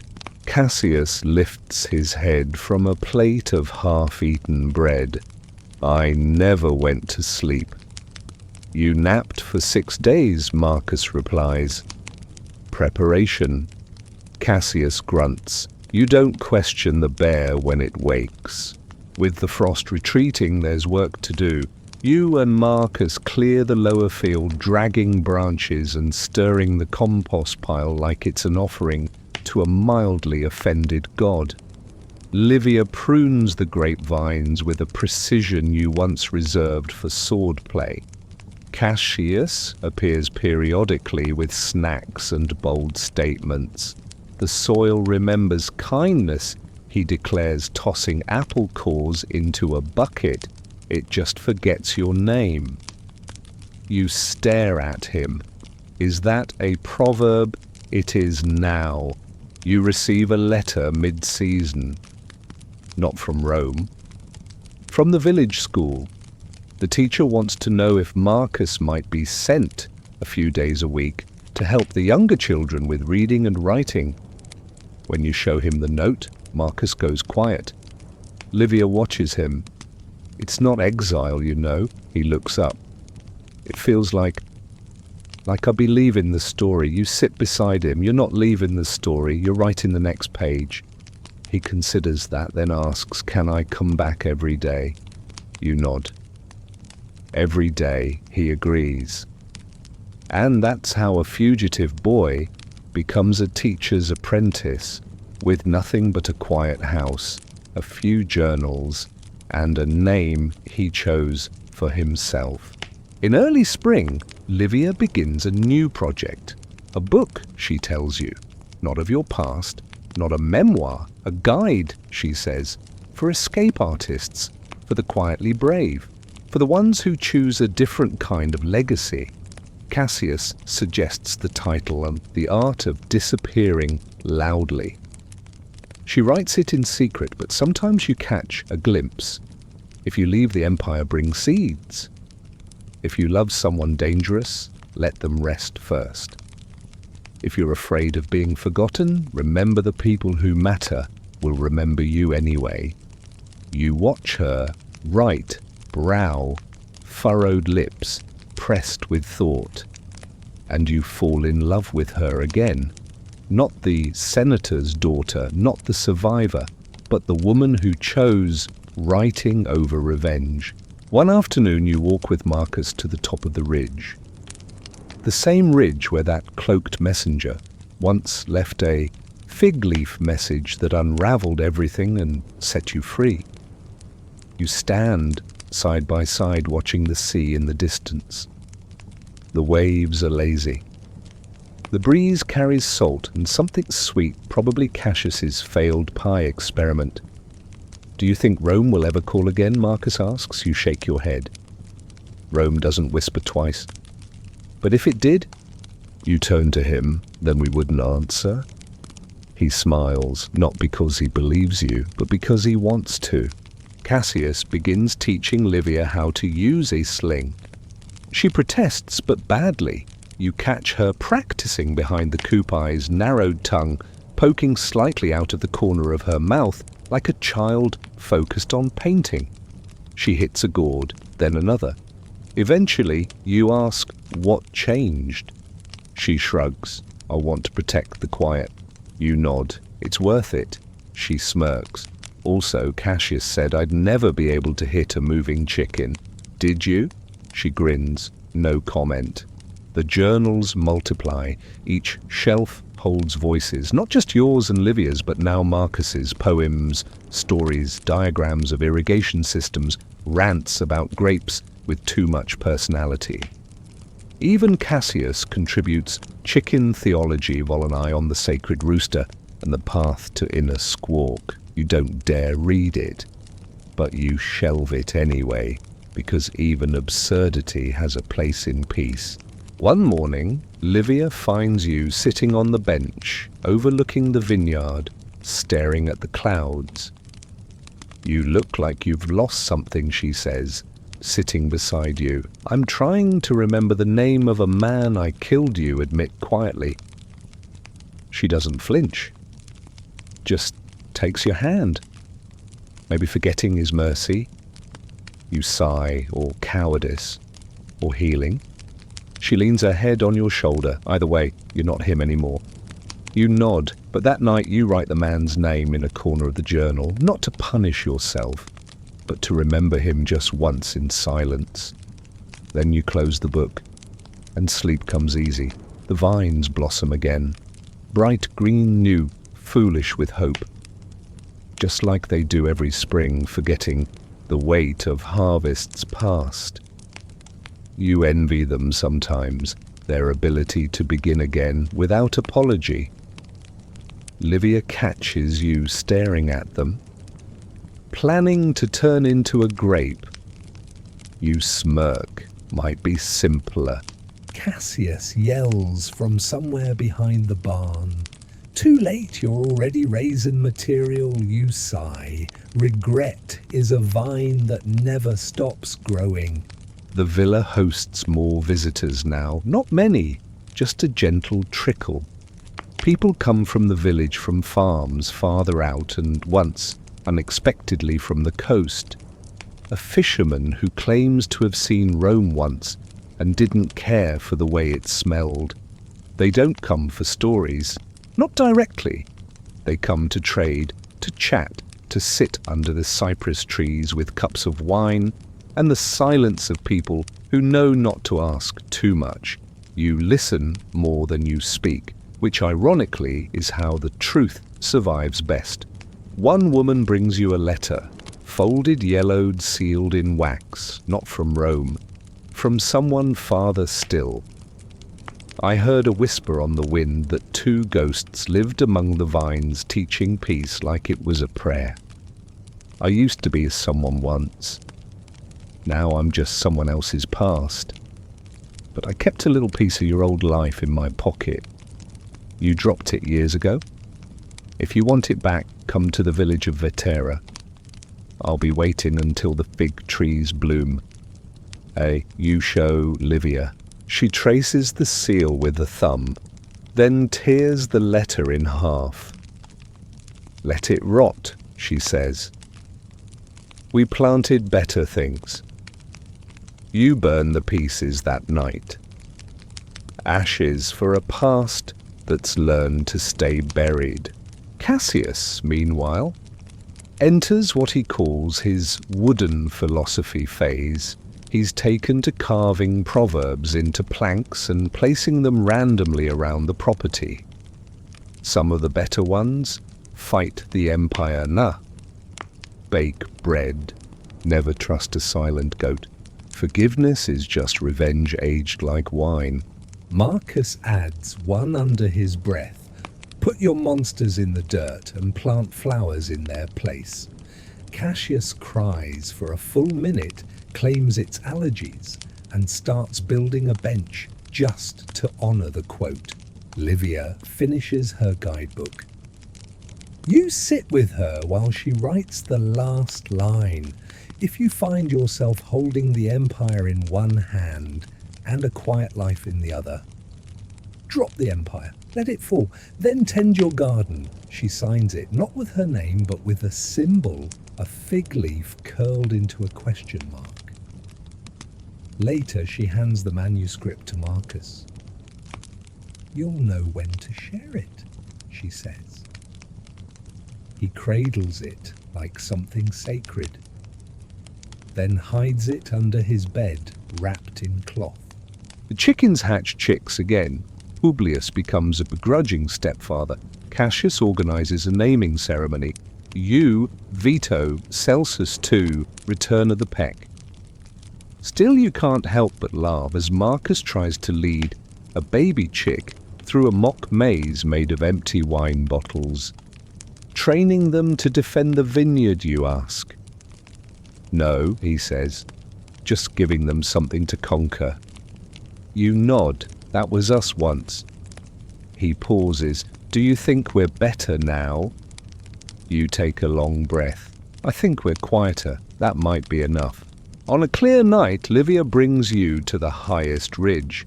You've never seen this view, she says. You're skeptical. I've seen the whole damn hillside. But when you arrive, you fall silent. It's not the view itself, it's how empty it is. No city lights, no columns, no fires beyond the ones you've built. Just stars. You sit beside her. For a while no one speaks. Then she asks, do you believe we earned this? You think of the arena, the sand, the silence. Then of fig trees, poetry chickens, and wine-stained journals. I think we stole it, you say. She smiles. Good. The best things are stolen.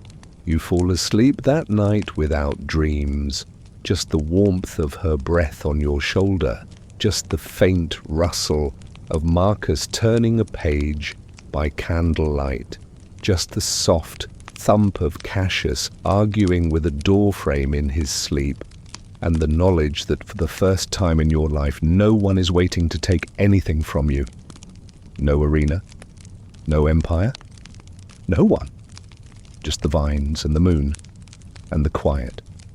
Summer returns full and golden. The vineyard sighs under its own abundance. Grapes hang like promises. The fig tree, yes, that fig tree bears more fruit than ever before. Even the chicken seems smug, which is frankly unacceptable. Cassius walks through the rows in sandals and a robe, far too dramatic for farming. It's harvest, he declares. The vines are whispering. They're saying you're overdressed, Livia murmurs. You smile, watching Marcus carry baskets of grapes with ease, arms tan from sun face, calm with purpose. There's something in the air, not tension, not threat. A stillness that has settled in. Not because danger forgot you, but because you finally stopped flinching. This year's harvest is easier, not because there's less work, if anything there's more, but your bodies have memorized it now. The movement, the timing, the rituals, like breathing. Marcus coordinates the pressing. Livia writes verses on the sides of barrels in charcoal. Cassius hosts a grape eulogy with tambourine accompaniment. You suspect this is mostly an excuse to avoid labor. Friends, he intones, bowing over a particularly plump cluster. We are gathered here to say goodbye to Flavius, noble grape of the southern row. He shall ferment in peace. You mutter, so will your dignity. He grins. That died years ago. In the evenings, the courtyard comes alive. You've built benches under the olive trees. A string of lanterns hangs overhead, swaying like lazy fireflies. Neighbors visit more frequently now, some to trade some, to learn some just to sit in the quiet hum of something earned. One woman brings her daughter a quiet thing, with large eyes. She asks Marcus if he'll teach her to write. He kneels down and says, "Only if you promise to write something no one else has ever said." She nods solemnly, then asks, "Did you used to be a soldier?" Marcus looks at you, then says, "No, I used to be angry." Livia begins planting a new garden. Not food, not flowers. Herbs for memory, she says. Lavender, sage, rosemary. I want people to smell peace when they walk through. She tells you, pressing roots into the soil. Not hear it, not read it. Just feel it. You help her dig hands deep in the earth. The dirt is soft, cooperative. It knows its purpose. Later, you sit on the porch together, dirt under your nails, a cup of wine in hand.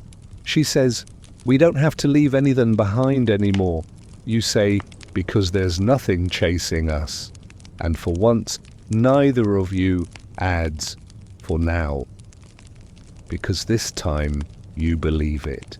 You find the old dagger one morning, tucked in a drawer under bolts of cloth and forgotten scrolls. The blade you once carried everywhere, the one that kept you alive then nearly cost you everything. You sit with it for a long while. Livia finds you there, the blade across your knees, your face unreadable. She kneels beside you. You going somewhere? She asks softly. You shake your head. No. Then hand her the dagger. She doesn't ask what to do with it. Later that day, it disappears, and you don't ask where she put it. Marcus builds a sundial. It's crooked, off by an hour. Cassius insists it runs on emotional time. You keep it anyway. Not because it's accurate, but because it measures light. You write a letter to no one. If you're reading this, you're probably lost. That's good. The right stories only begin with disobedience. Don't go back. Don't wait for permission. Find soil. Find love. Build a gate no one can storm. Then sit in its shadow and forget your own legend. You fold the letter. Tuck it under a stone near the fig tree. Maybe someone will find it, maybe not. The world turns either way. The grapes are pressed, the olives are picked, the chickens remain absurd. Cassius decides to retire from daily nonsense and immediately takes up sketching cloud shapes into notebooks titled Sky Beast Volume 1. You wake up every morning and think, so this is what they meant by peace. Not silence, not comfort, but the feeling that nothing needs defending anymore. Livia finishes her second book. It's not about escape. It's not even about Rome. It's a book of letters to people who never got the chance to leave. A collection of what-ifs, written gently, like lullabies. She reads one to you under the olive tree one night. You cry. Quietly. Not because it hurts, but because you're allowed to now. That's the final gift. You don't have to be strong to survive anymore. And one morning you wake early. Sun not yet over the ridge, vines still sleeping. The house quiet. You stand at the gate. The same one you once locked from the inside out of fear. Now you leave it open, because no one is coming. And if they do, maybe you'll welcome them. Because this story isn't about escape anymore. It's about arrival. The vines rest now, so do you. You lie back beneath the old fig tree, the sun slanting low through its leaves, the breeze soft like breath over your skin. Somewhere nearby, someone laughs, someone writes, someone calls a chicken by name. You smile without effort. Your bones are tired but not burdened. Your chest rises and falls in a rhythm that asks for nothing but rest. There are no gates to guard, no swords beneath pillows, no whispers in the dark. Only roots, only fruit, only the quiet joy of staying. Let your breath slow now. Let the vineyard blur behind your closed eyes. You've walked the path. You've made your choices. You've stepped away from the world that never saw you fully and into one that lets you be. No audience, no applause, just wind and earth and the echo of love spoken softly enough to be real. Sleep comes gently, like harvest, like forgiveness. And the story, yours, hers, theirs, doesn't need an ending. Only a place to rest. Good night, my friend. Let the world spin without you for a while. You've earned your silence, you've earned your peace, you've earned your dreams. End of script. Sweet dreams.